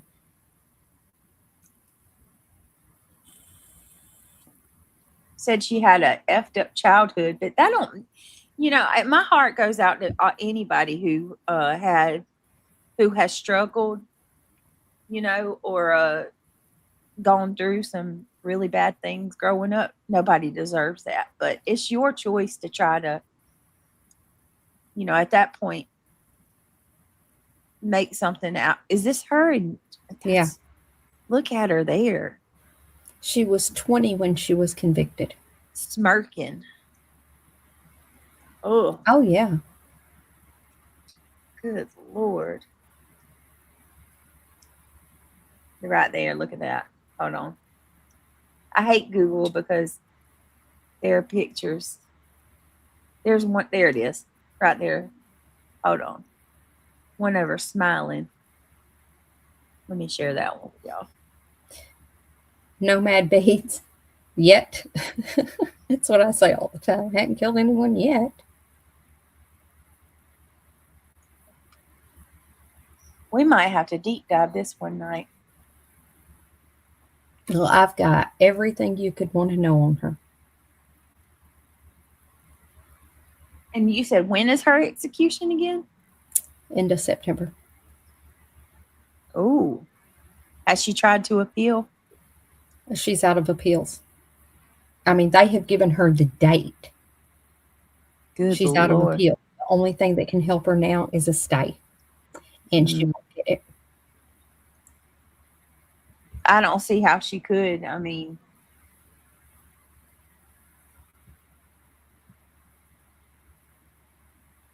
and how old was the girl she killed? 17. What was the motive? Because she thought that the victim was after her boyfriend. Oh my God. Did that make a Lifetime movie? I don't know if there's been a movie, but there's several videos on YouTube about her.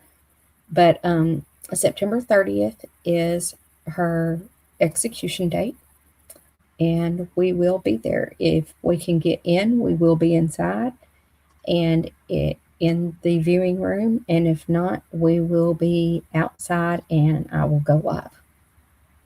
Look at this. Hold on. She's proud of herself. Hold on. This is 16-year-old girl tortures and unalives another teenager and is sentenced to death. Does she belong on death row? You decide.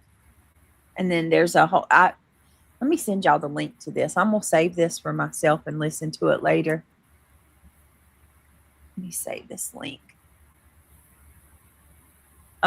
This is like an audio, like a podcast that tells the story. And she wasn't 16 when she killed her. Wonder why they well, see, that makes me not even want to watch it now because they even got the date wrong. I mean, no, I'm sorry. It says an 18-year-old girl tortures and kills another teenager. Yeah, is that what right? They did to her was horrible. Yep, first female to be executed in Tennessee in over 200 years. They said angel's face, devil's heart. I don't know about angel's face, but I didn't mean to. I'll get it with my phone and drop it in chat, y'all. That's you're gonna send me down a rabbit hole, Allison. I do. I get into that kind of stuff, and I'll end up binging everything I can find on it. Yep. All right. She's a good one because, you know, from here until September 30th, you know, they can file petitions and stuff. It's not going to help, but I don't think they'll even file anything at this point. But and then, you know, we'll be there when it happens. Brittany, somebody is in that chat. Let's see. It's that Shorty person. All right, Shorty. Let me block you. I just want to point out, they rode my ass for what? They're still riding my ass about being disrespectful during a true crime case. But here's one of their very own actively trying to stop our back chat all night, trying to get up here just to get back pats later on for coming up on my panel and telling me about myself while I'm covering true crime. Right. I just want to point that out. Yeah, it's that person. I just had to block them. They're still trying to come up. We need to pray for them. Something. Let's say pray for them. Little Lisa, pray. I mean, you go ahead. You got that. I'll say in Jesus' name, amen. Because I'm about. They're obviously sick. They're spiritually sick, and they're infatuated, trying to destroy our family like so many others. You know. Yeah. It's funny, you know. Everybody, you know, judges me and judges you, and your family's not at stake. Nobody's coming to your door. Nobody's taking you to court. You care so much, but you're not on the front line like we are. You can judge me and say all these things about me and my family, but you haven't endured any persecution yet. Wait till it comes to your door. Wait till your day comes. All right, I'm gonna play I wonder this. how many people is going to be there praying for you. All right, let's go ahead and keep going with this one.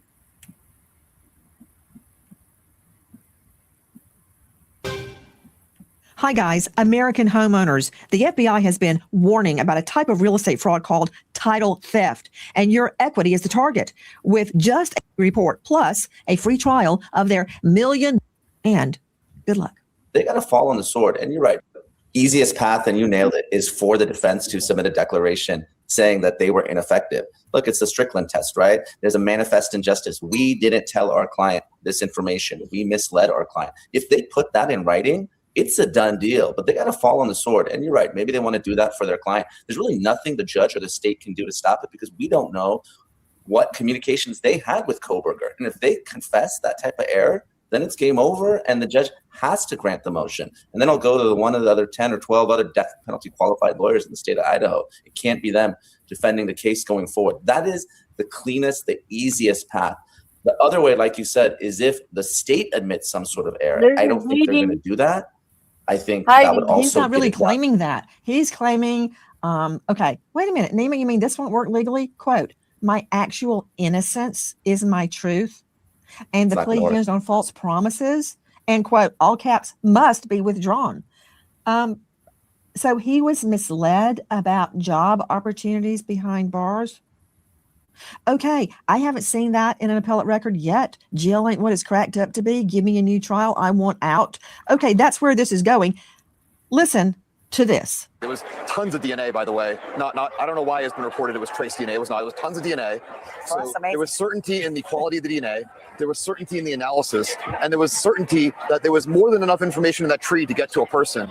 Those are two of the foremost DNA experts in the world, the Middlemans, and that's from our friends at Fox News at CrimeCon.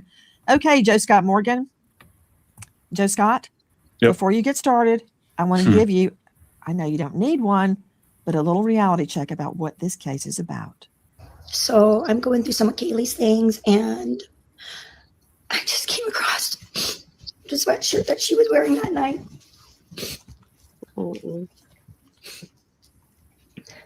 And in the pocket is her grub cup, number 78 ticket.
Uh-oh.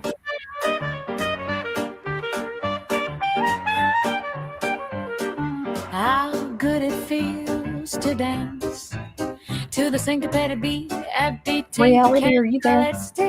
I'm here. I don't know where Can you not Britt's mute it? To dance. at. Well, no, I don't have. She didn't give me that authority. Colored sticky sweet to pop it out. Otherwise, I would.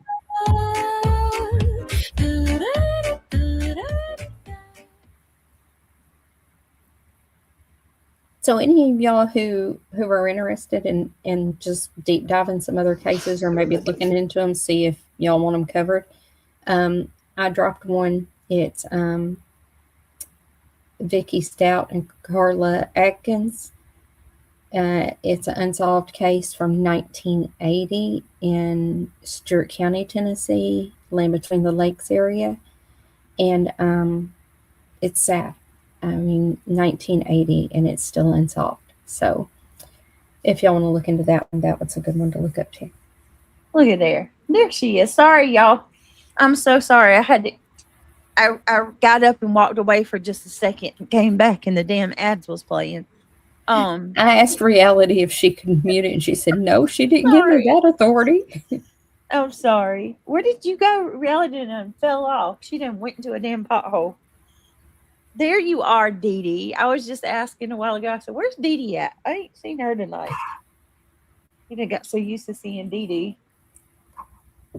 Yeah, sorry about that. I didn't mean, I thought I had enough time to go. I just ran to throw something in the trash real quick. And Brett, I promised April I will record the Krista Pike case tomorrow and have it up. I probably won't have graphics or anything with it, but I'll record it voiceover so that y'all can kind of start on it if you want to. Yeah, yeah. Yeah, because I mean, I don't really know much about that case at all. I remember it vaguely, but I don't even think I ever deep dived that one. But, yeah, it's crazy. She's crazy. Oh, she's mean. Yeah, very. You took your mom shopping, Dee Dee? That's awesome. I hope you had a good time. Okay, girl. I'm going to drop off here too. I am tired. I am ready to curl up with my hubby and my puppies. Oh. Okay. Oh, hold on. I have to tell you this. Okay. You know how I am about decorating my house? Yes. I hadn't forgot that. My den is beautiful and has a huge fireplace. Aww. I've already started decorating it pre-Christmas. Girl, I've got the garland up. Y'all people's tripping me out. And I went to the store yesterday, and they had Halloween stuff everywhere. And I went to Walmart today, and they had Halloween stuff everywhere. I said, I get tired of it too. If I start decorating too early, I'll be tired of it by the time that the actual date comes. Well, but I'm not putting up a your tree. Impatience though. If you got a spot like that, I probably would be the same way. I am not touching, like, our formal living room library is my space. It's decorated how I want it. Everybody stays out but me and the cats. Oh. And so the den is all cozy and everything, and we have the 86-inch TV and the fireplace and everything, the big sectional and all. And so I make that cozy for hubby and when the kids are here and all that stuff. So yeah. Do you still have your she shed? No, I don't have one here, but this the formal, like, living room, I've got my library in here. I've got all the bookshelves and everything. And I do all my crafts in here. Oh. Yeah. You'll have to show me if I text you. And I can teach you how to use that Cricut and that heat press too, girl. I'm gonna need every bit of help. I'm getting the I went today I didn't go to get it, but I was looking.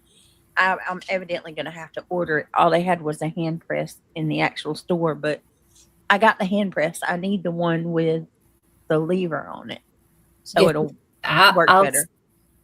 I'll talk to you tomorrow and I'll tell you which one to get on Amazon. I'll send you a link or something. Okay, I appreciate it.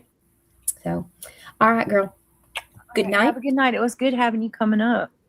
Yeah, I've missed you. Oh, me too. We'll have to catch up now you got my number. I really do wish that, everybody would just leave things alone. Everybody just mind your own business, It's enough. It's enough. Hopefully at some point, trying to do what I do. I know. And your chat is wonderful. Thank you all for being so welcoming. And April, I'll get that recorded tomorrow for you, and I'll be on tomorrow with Brittany, and I'll give her the name of my channel, and we'll get it dropped and everything for y'all to be able to catch up on some of the other cases. Sounds good, love. Thanks for having me, Britt. Oh, you're welcome. We'll talk tomorrow. All right. Bye, girl. All right. Good night. Good night. All right. Let's see. Let's keep playing. We'll play a little bit more of this. It's the first thing that I really found. Oh, that breaks my heart. I remember when she the top of a uploaded box, this. and She when I found looked in the Kaylee's pocket and I receipt. found that ticket. I was just takes you back to those hours. Oh my Those goodness. hours right before, and they had no idea what was going to happen to them. That breaks my heart. Terrible. That's Christy from the Gonzalez Family Facebook. Joe Scott, what are we going to do, man? God bless y'all. I can't even plumb the depths of this.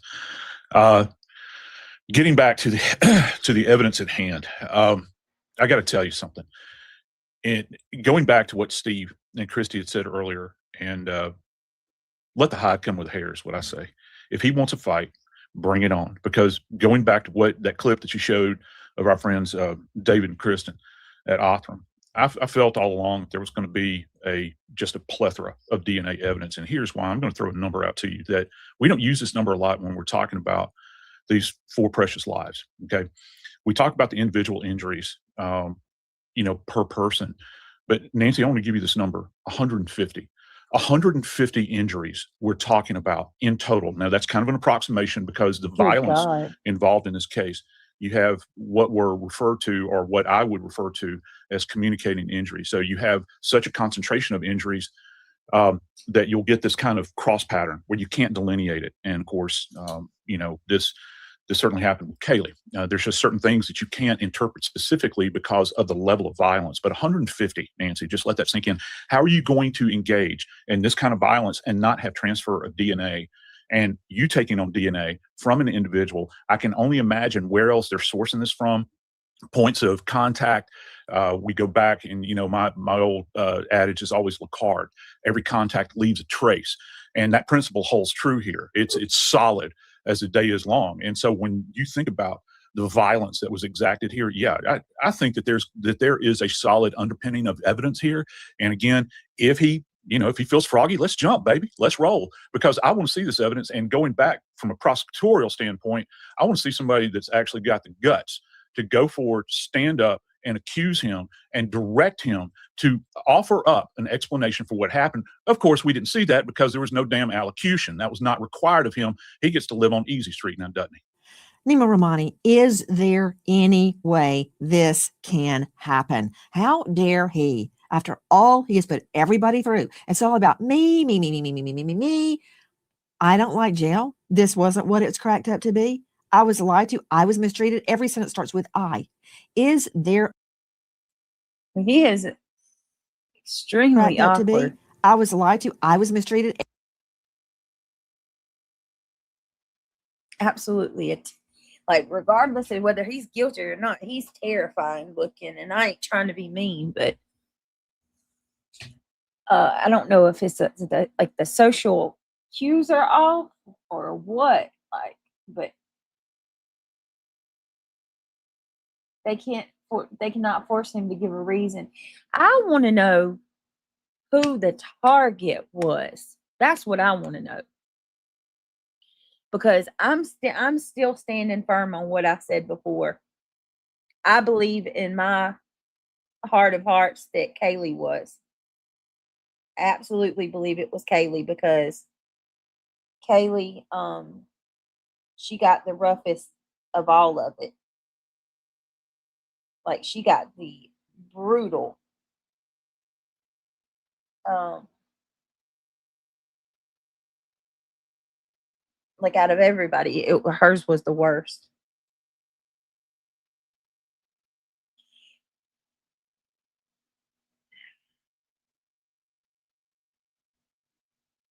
Remind me to ask y'all something. Say, before I end the stream, say, Brittany, you said you wanted to ask us a question. I don't want to ask right now while we're in the middle of the case because I ain't trying to be disrespectful. It's completely off topic and random. But I got to ask y'all something after we're done. They talk about it in their interviews, Britt.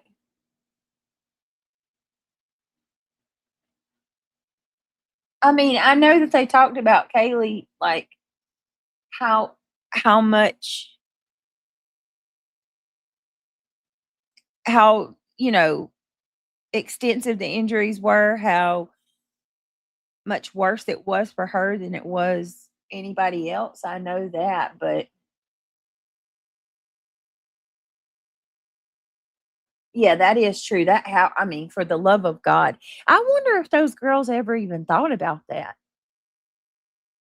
All you had to do was go up on that back parking lot and you had a full view of the inside of their rooms. And I remember thinking about how sus one of the neighbors was when this case first broke. They interviewed the neighbor and he said that he would walk his dog every night and he would see the girls through the windows on the second floor. You could see straight through. And I'm thinking, how creepy is that? Oh, Ivy speed dropping 6'7". Thank you so much, Ivy. I appreciate that. Thank you for the gift. I guess I want to take the time real quick to say too, guys, if you want to support the channel, click that thumbs up. We are getting so much better with our thumbs up ratio. And if you want to become a member, we are at the end of the month. We got like 2 or 3 days left. So if you want to support the channel, consider becoming a member. That is the most effective way to financially support the channel. I think I have a goal, or it's gone by now. I don't know. Do we still have the goal? Hi, Katie P. 23 times in 4 months. Think about how scary that is. Yeah, that's terrifying. 23 times. Reality must have went to sleep. Let's see. Oh, thank you, Nomad Bead. You're so sweet. I appreciate your support. Thank you for the flower. Okay, thank you guys. All right, let's keep going. Every sentence starts with I. Is there a way to give him what he wants? Because I'd like to put it 3 inches right up his tailpipe. Oh my God. This is actually did crazy. not. Comfort Clothing just came out with their first ever snack hoodie. This comes with 8 different pockets and obviously. Yeah. Listen, I would love a trial too, just like everyone else. I think there's no world where he's actually innocent. He will be convicted. He will be sentenced to death. But I don't think it's going to happen, Nancy. This is a final judgment. The law wants to keep these judgments final. We can't have every criminal defendant claiming Even when they're both innocent. parties don't want it to be final, both It's still final. parties You have to show can manifest demand a injustice. trial. You I can't just gave enter a you a stipulation. U.S. Supreme Court that can undo a guilty plea. All this business about a plea is unappealable. That's crap. That's not true. I can't believe they even said that to start with. Did they not have a law book? Well, listen, there has to be a constitutional violation. So if the parties agree that there's a constitutional violation, of course, but they can't just enter into a stipulation. It's not like just putting a piece of evidence in or saying, hey, we want a do-over. There has to be a legal basis to unwind this. Absent a constitutional violation, we're not going to be able to get there. It's not enough for the prosecution or the defense to say, you know what, we've changed our mind. We want a do-over. This was a bad deal, because the millions of people You're thinking the best bet is ineffective assistance of counsel, because actual innocence is not going to work. Not knowing and voluntary, that's not going to work. We're down prosecutorial misconduct. That didn't happen. So all we're left with is ineffective. That's all we're left with. So unless Well, Ann Taylor, he's crazy like a fox, because that's what he's claiming in this petition, that his lawyers did not give him the whole truth, that they withheld exculpatory evidence from him to get him to plead guilty. He's saying it was all a fabrication. Is that what he's saying, Nate Eaton? Is all a big fabrication? It was a lie? That's what he's saying, Nancy. One interesting thing is the Attorney General for the state of Idaho came out and said, my office stands ready to do whatever is necessary to ensure justice is fully carried out. He didn't say there's no chance that this will advance, that if the judge denies it. It sounds like the Attorney General is ready and willing to help. So let's say a prosecutor from the Attorney General's office steps in and says, okay, we'll prosecute the case from the state level. And then Koberger, who's going to represent him if this proceeds? Is he going to represent himself? He's writing his own legal briefs. No, Will he be no, appointed? no. There are plenty of lawyers that would do it just for the PR. You know, I appreciate what the state AG said, Labrador, but where the hey was the AG when this plea was going down? Okay, when everybody across the country was screaming, including the Gonsalves family. Where were they then? You know what? If they're going to come late to the party, great, come on. But But another thing this does is it opens up a possibility the feds might step in because that plea is undone. The feds could jump in, Steve Gonsalves. They could. Yeah, we've always had speaks and talks about the feds doing that, and you know, now that they're pro death penalty, before they were kind of wishy-washy, and they gave a bunch of you know, petitions so people didn't have to be on the death penalty. They got them off. So yeah, I would love to see a real prosecuting, you know, service that we could get. Yeah. We've often wondered why it wasn't federal, but when this happened, it was under Biden administration, and the FBI told us then they could prosecute, but they could not prosecute for death penalty. So we were like, just leave it with Bill Thompson then, leave it with Latah County. So obviously things have changed, and they're no longer under the Biden administration, and the FBI can pursue the death penalty. So that would be great. Best of the best. Joining us now, Dr. Bethany Marshall, renowned psychoanalyst out of the LA jurisdiction. She is the author of Deal Breakers. You can see her on Hulu, on Peacock, on Netflix, brand new hit podcast, On the Couch with Dr. Bethany Marshall. You can find her at drbethanymarshall.com. Okay, hit it, Bethany. Thoughts? Well, Mr. and Mrs. Gonsalves, I loved your most recent Facebook post about the fact that Brian Koberger is a mosquito you can't seem to squash. But, you know, sadly, it's worse. My clinical experience leads me to believe that you are only the only people he can victimize right now. In other words, he's a killing machine. He likely had other victims on the radar. Likely the family of the existing 4 were on the radar, meaning you were on his radar. And you know, he has too much time, free access to a law library. He's in solitary confinement. So how does he act out his murderous impulses without a victim right in front of him, without access to future victims? What does he do? He lashes out at you. That's worse than mosquito. That's somebody who, if he was not behind bars, would maybe have you in his sights. Hi, guys. Nancy Grace here. If you are a homeowner, you probably thought, should I call American Financing to refinance and pay off this debt? But you don't because of your low mortgage rate. That low rate, it's not safe. It's not able to do for the MR8. To me, they fabricated this whole thing. All right. So I think we pretty much seen everything we need to see. We watched enough of it. Hold on a second. Let me pull that for a minute. We watched most of the Nancy Grace stuff. Hang on. Give me just a second. I'm going to go to YouTube.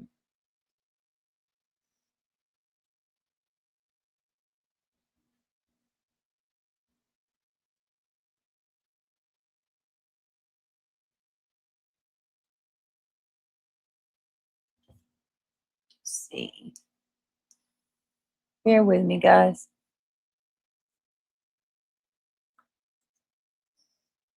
Okay, let's see.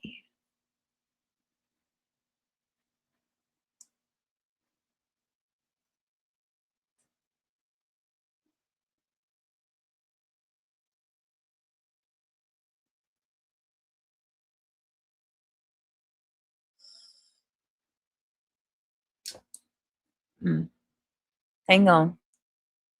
I'm trying to pull up that other one I've seen. All right, here. Let's check this out.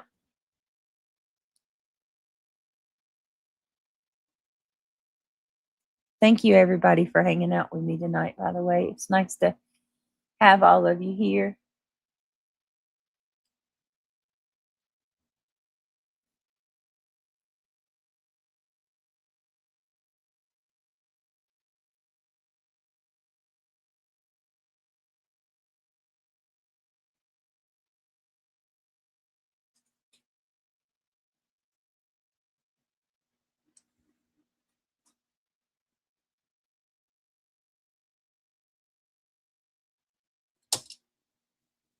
All right, let me see. Did this? Okay. Here we go. Can you guys see that? Make sure y'all can see it.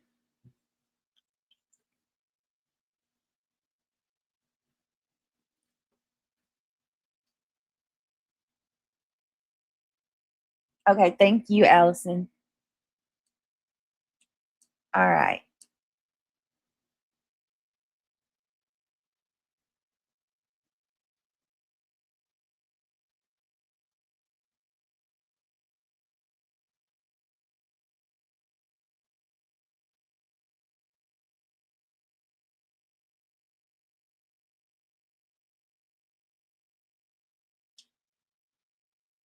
All right, here we go.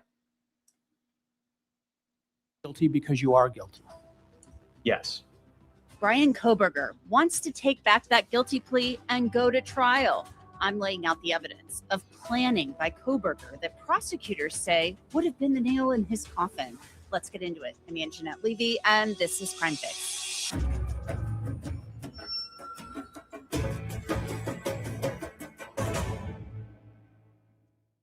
Brian Koberger, he has a lot of time on his hands. In fact, he has nothing but time to sit and think inside his prison cell.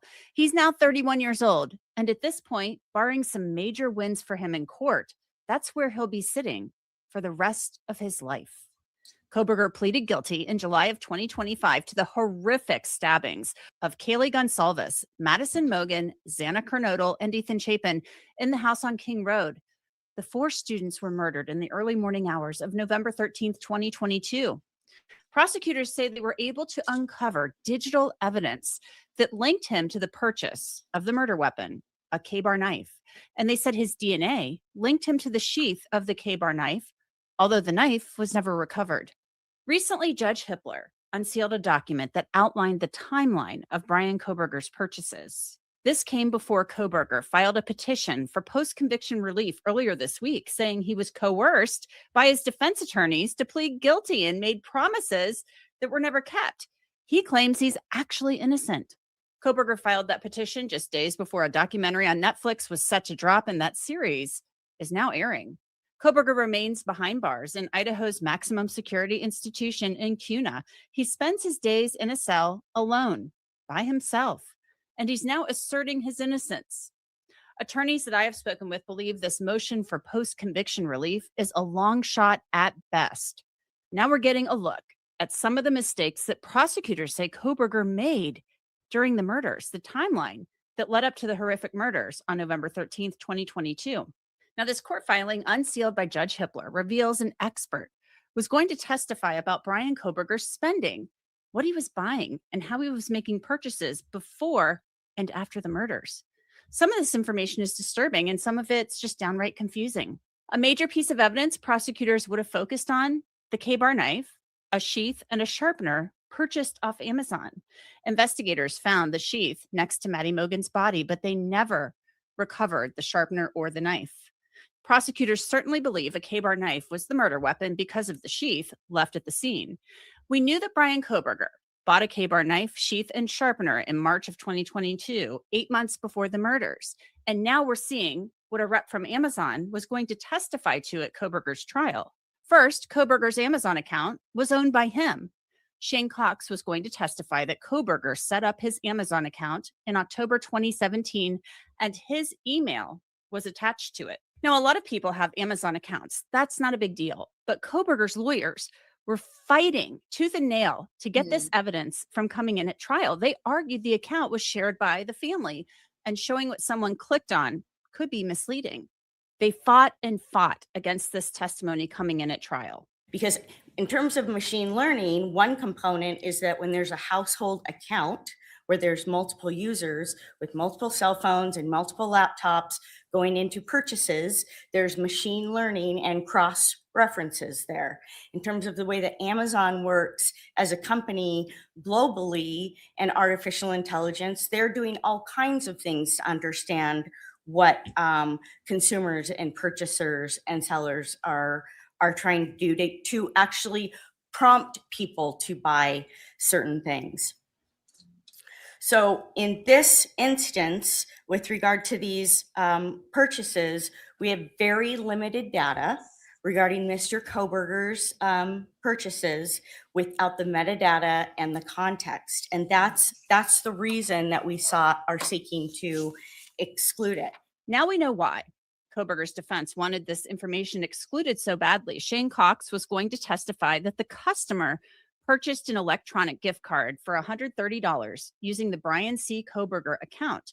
The billing information was for Brian Koberger at his family's home in Pennsylvania, and a Visa card for Koberger was used to purchase the gift card. This was on March 22nd, 2022, 7.5 months before the murders.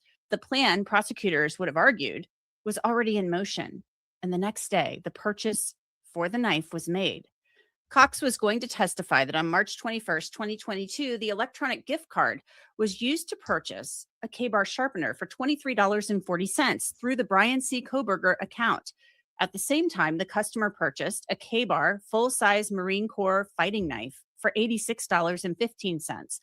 Also purchased with the gift card, omega-3 vegan DHA supplements for $20.45 using that electronic gift card. The expert was also going to testify that click activity on Koberger's account was going to show that Koberger was viewing pages related to K-bar style knives on the same day the gift card was purchased and the knife was purchased. Then, in the days after Koberger ordered the K-bar knife, sheath, and sharpener, he was checking on the shipping progress. The prosecutors said between March 22nd and March 27th, 2022, Amazon.com click activity for the Brian C. Koberger account shows each day that the customer was viewing pages associated with the shipping progress of the Amazon.com order for the K-bar knife and sharpener purchased on March 21st, 2022. Now, this raises a question. Was Brian Koberger planning to carry out murders in Pennsylvania, or was he thinking ahead to his move to Washington State? We don't know. Nearly 8 months after buying the K-bar knife on November 13th, 2022, in the early morning hours, Maddie, Kaylee, Ethan, and Xana were stabbed to death in the home on King Road. The K-bar knife sheath found next to Maddie's leg. 2 days later, it appears Brian Koberger was working to potentially cover his tracks had he realized he left the K-bar sheath behind. Prosecutors wrote that Shane Cox would testify that 2 days after the murders on November 15th, 2022, Amazon.com click activity showed the customer navigated to a page related to deletion of account activity. So 2 days after the murders, prosecutors were going to present testimony that Koberger tried to delete his Amazon account, but he didn't. Prosecutors wrote, on November 23rd, 2022, and December 6th, 2022, the Amazon click activity for the Brian Koberger account shows the customer was viewing pages associated with K-bar style knives with sheaths from this Amazon account. Prosecutors had mentioned in court documents previously that the November 23rd and December 6th searches for a K-bar sheath made them wonder whether Koberger was looking for a replacement knife and sheath in case the cops came knocking on his door, or was he looking for a replacement to kill again? There were also a number of purchases that Brian Koberger made that prosecutors planned to show to the jury. Along with the Amazon records, prosecutors were going to present records from Crypto.com for Brian Koberger. There were also records related to Dick's Sporting Goods, Marshall's, records from a credit union in Pennsylvania, and other bank records. There were also records from Target and Under Armour, Venmo records, and records from Walmart and Winco, a grocery store about a mile from King Road. Good God Almighty, y'all. All right. There's a lot.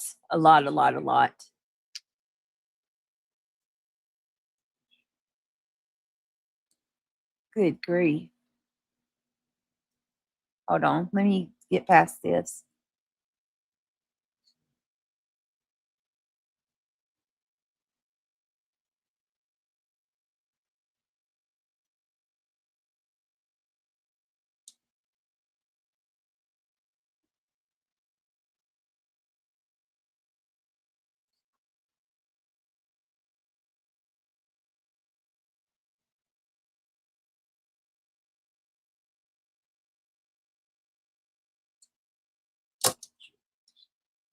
Oh, shoot. Hold on.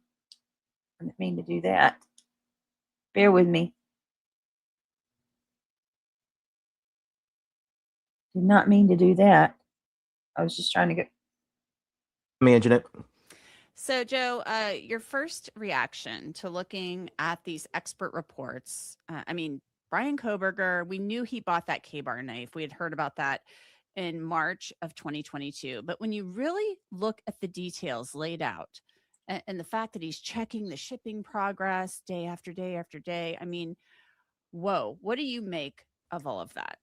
Yeah, there were several things that jumped off the page when I was reading through this. So not to jump too far ahead, but I guess the two biggest takeaways were exactly how the financial investigator from the FBI was going to lay out the case for all these purchases and all those different things. But also the flip side of it was, I think they went through 49 devices and they found 0 link 49. between Koberger and the victims, which is That's always been my problem, y'all. 49 devices and nothing between him and the victims. Nothing out of 49 devices.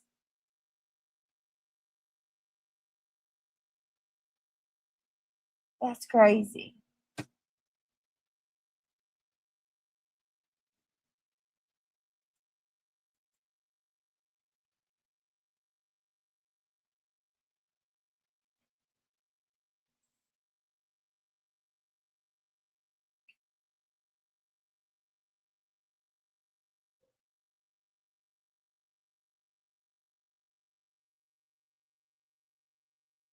I don't know. That's wild to me.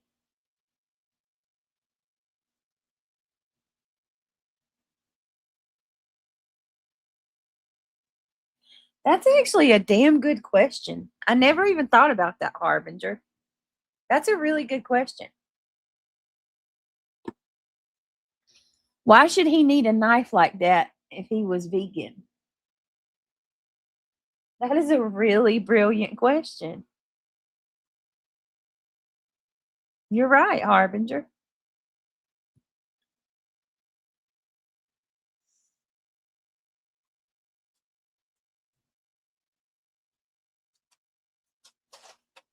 Wow.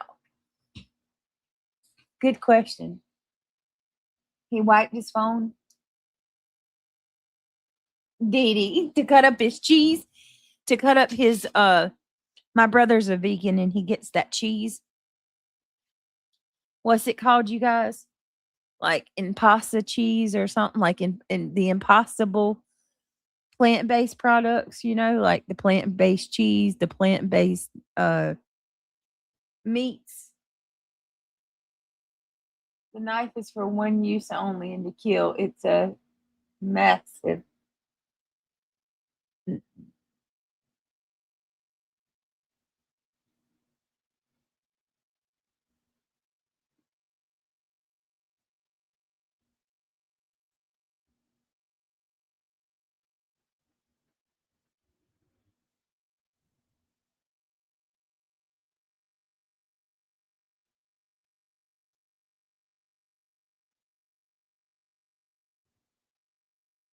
All right, let's see. Let's keep going. I'm looking at chat. Tofu, yeah, right. Right, Allie? Tofu. kind of amazing when you think about it. So they would have had some good stuff for their case, but they would have had some other stuff that the defense would have been able to hang in on. And let's talk about that because they've mentioned before that they went through everything looking for a link between Brian Koberger and these victims. And they didn't find anything. I mean, the closest thing we've ever heard about is a cache, like a cached image from Google Maps on Koberger's phone that was something about the Mad Greek restaurant, but that could have been anything. So how scary is this to you as somebody who investigated crimes for so many years that he just targeted maybe that house or just drove around and found sorority girls and went in there and did this? Yeah, it's actually pretty amazing. And I think this is where the prosecution kind of dropped the ball. They dropped the ball in a couple places, but this one, I think, not trying to narrow down a motive, the reason why this happened. Generally, when you have a big case like this, where you have, unfortunately, 4 homicides, the law enforcement hasn't learned anything from this offender. They haven't learned anything about what he did and how he chose his victims. And this is something even now we're seeing with Rex Sherman in the Long Island serial killer case, right? The FBI is stepping in. They want to know how he did this and why he did this. And he was using their book, so to speak, as a textbook. we have similar situation here. We have a criminal justice student, PhD student. We have all the different things that he's learned, but how does he come across these victims will remain, unfortunately, a mystery forever. And that is so interesting. I've brought this up so many times that in the Hurman case, there was a proffer, and those proffers started months before the guilty plea. And so this was done meticulously and slowly. And part of Rex Hurman's guilty plea was that he is required to cooperate with the FBI's behavioral analysis unit. We have nothing in this case. In the Idaho case, we have no proffer. There was no proffer. So he didn't offer any information. He had to do nothing. And then we still don't know where the murder weapon is. And there was that we know of, there's been no mention. There's nothing in that plea agreement about him cooperating with the FBI behavioral analysis unit. And it's just such a stark contrast when you look at it. And when you think about this, Anjanette, Idaho had the death penalty dangling over his head. They could have made him talk and basically talk and dance as much as they wanted, as far as I'm concerned. They didn't have that in New York, but you had a prosecutor who was pretty much on the ball with a lot of different things and said, maybe it's the experience matters sometimes in these cases. And they held the stake out and they said, hey, listen, this is what you're going to do. And he went for it. But, Idaho was a whole different story. And I said, it's a shame because however people think about the death penalty, however they feel, that's not the discussion here. The discussion is from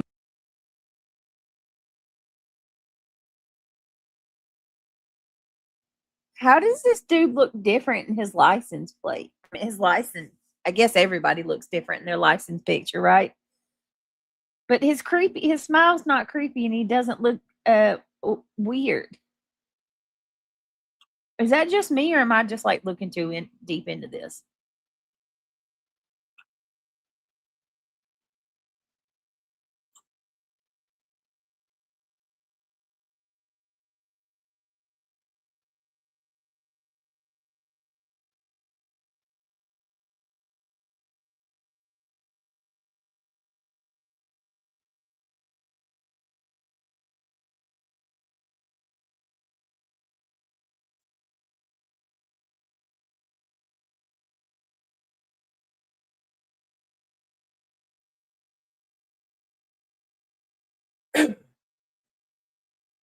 All right, let me see. His smile, I don't know. You think his smile's creepy on the license too? It don't look the same to me. I mean, it's still weird, but you know what I'm saying. the law enforcement perspective, the death penalty holds a lot of keys in getting Spooky more information out of your suspect or perpetrator, however you want to look at this. And they had it, and they didn't take advantage of it, as far as I'm concerned. Let's go back to the purchase. The purchase was made in March of 2022 of the K-bar knife, sheath, and sharpener.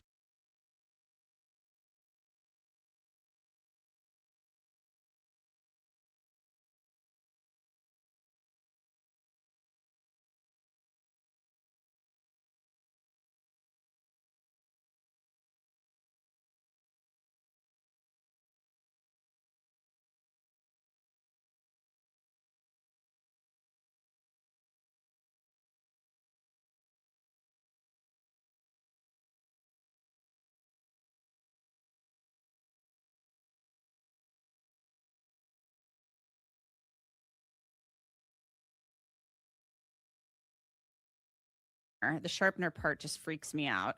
And then it's made on, he buys a gift card, first of all, to buy this stuff. I'm assuming he thinks that's going to hide it. I don't know how he would think that. I don't understand the gift card part of this because everything, there's a record of it all. So he buys the gift card. The next day he buys all of these items, and then he's clicking, they say, every day, searching to see when the progress. Does this raise concerns to you that maybe he was thinking about doing this before he moved to Washington, like possibly targeting somebody in Pennsylvania? Yeah, he was getting antsy, it looks like, right? And from what we learned, he's had some sort of like a compulsive behavior that has, led him to do some other things. So this is, yeah, I mean, it looked like he could have struck at any time, but he was lacking that weapon, and that was something that was going to be important to him. I mean, that's how I read into that. And the fact that he also tries to delete some of his search history too showed the fact that he knew what he was doing, but then he wanted to try to cover his tracks too. But folks, as we know, I mean, everything with the financial records, everything is recorded online no matter what you do. So it's just unfortunate that, you know, we have a situation where we just haven't learned from this. I just want to point out KDP said that he looked different because he hadn't killed yet. I believe that too, Katie. I believe that when, like, for example, no offense, I know that it's a very, very tough topic to discuss, and a lot of people are on the fence about it. But if you look at Lindsay Clancy, she looks like a completely different person since she did.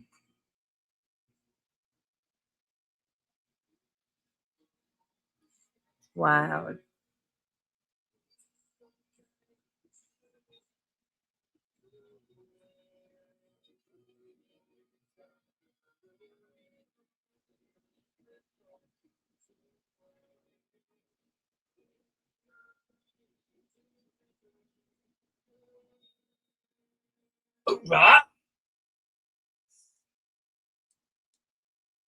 Who is Brent Harbinger? Brent Kopaka is a guy that was like a neighbor.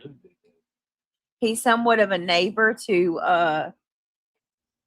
Koberger. Well, not like right like next door neighbor, but like he lived in the vicinity, same vicinity. And he was a former, was it the Marines or the I don't remember. He was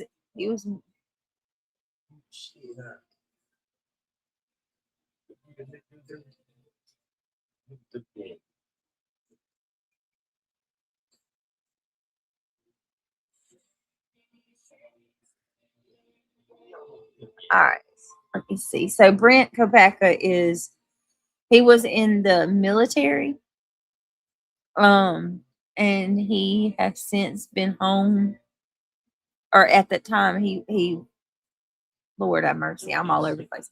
So let me just read it because I don't want to say wrong. His home was next to right over there by Koberger is what I'm trying to say, but let me just read it because I don't want to get nothing wrong. Can you turn it down just a little bit, please? Baby? Please. Give me a second, y'all. Can't hear me.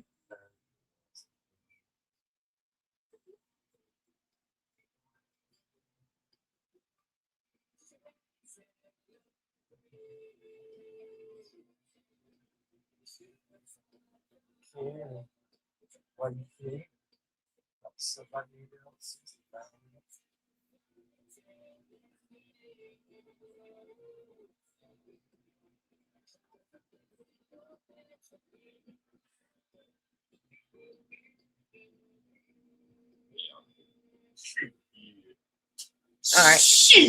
All right, here we go. So it says, Brent, this is Brent, who Brent Kopaka is.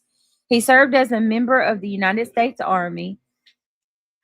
He was recognized for his service with the 82nd Airborne Division. Let me see. Hold on.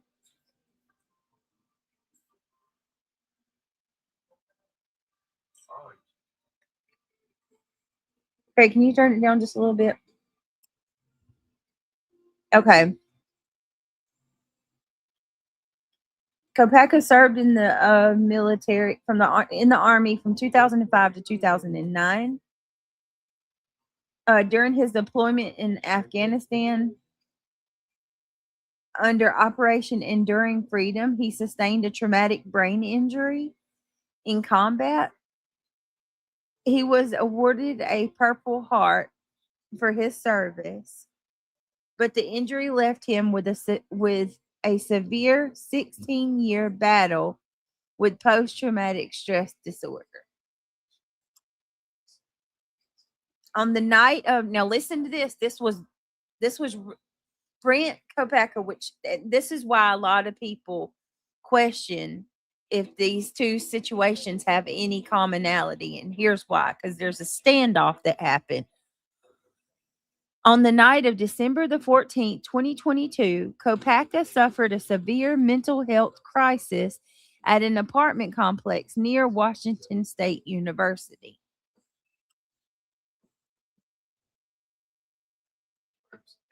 He barricaded himself inside until after threat. Oh, wow. He barricaded himself inside his unit after threatening to unalive his roommates.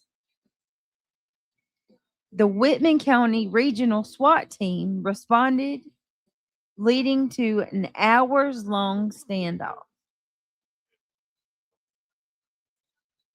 So wait a minute, let me see.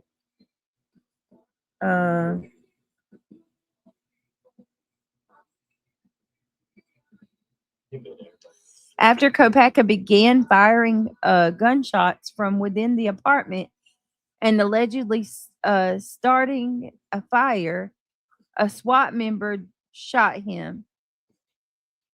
He was pronounced dead at the scene. And you see why a lot of people were losing their minds about this, because it happened so close into the time of the murders. Following his death, Kopacka's name became the subject of an intense, unfounded internet rumors. Because Pullman is located right next to Moscow, Idaho, online true crime communities attempted to falsify connect. Wait a minute, I read that so wrong. Falsify connect. I'm sorry. Because Pullman is located right next to Moscow, online true crime communities attempted to falsely connect him to the high-profile November 2022 University of Idaho student murders. Law enforcement and family members have reiterated that there is no connection between Kopacka and the actual suspect in that case.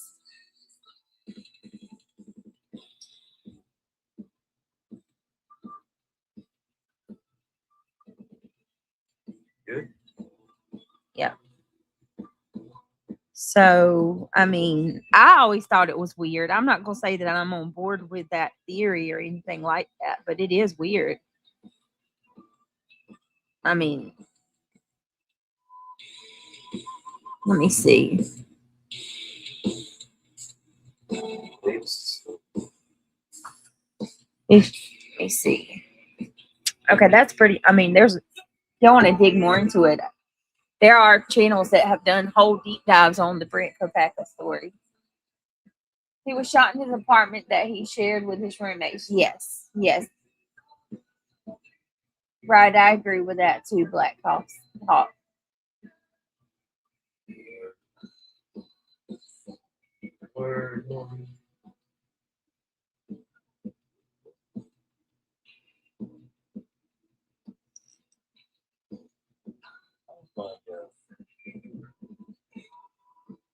What's the little pin code that we have?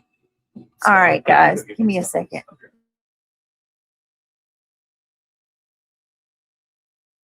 Yeah. All right, y'all. I think I'm going to go ahead and call it a quits for tonight, if that's okay.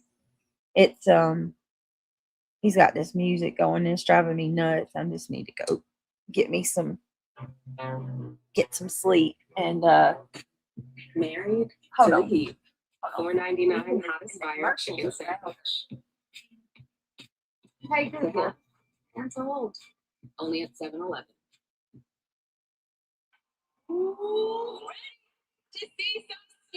How do I make this stop? I don't even know how to turn it down. Oh, you could show the Gonsalves interview and read about their new foundation they are helping to solve cases with. I will, Otto. As you should. That's a winning lineup. Whatever my hair needs, I find at Sephora. Here's something to keep your hair shining. Ooh, thank you, Sephora.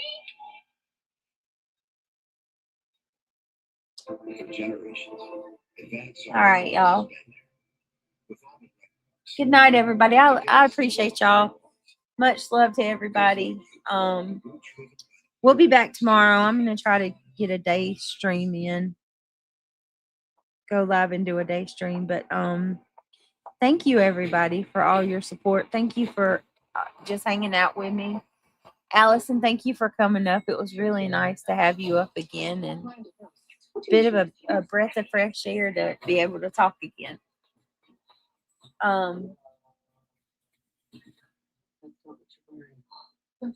Get Runway ready for The Devil Wears Prada 2, now streaming on Disney Plus and Hulu.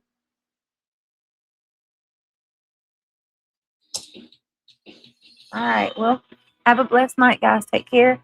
Say a prayer for those in need. And yeah, I will see y'all on the next one.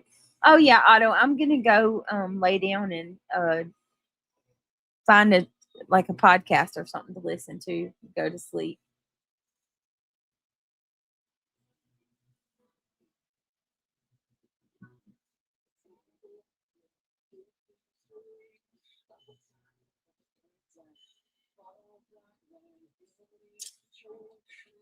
All right. Good night, everybody. Sweet dreams. God bless. Oh, I will. I'll for sure. Harbinger says, Brittany, let her for you stuff for you. I will. Allison has my number. I send it to her tonight. We'll talk and we'll be working on getting some stuff, I'm sure. I'm gonna take you up on the FOIAs and the cricket, the cricket help. Please don't forget, Allison, to send me a link to the right one that I'm supposed to have.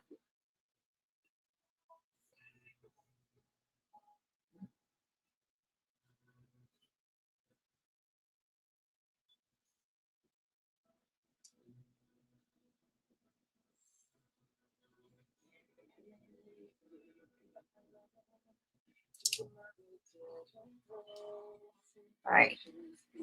Okay. God bless. Good night, everybody. Sweet dreams.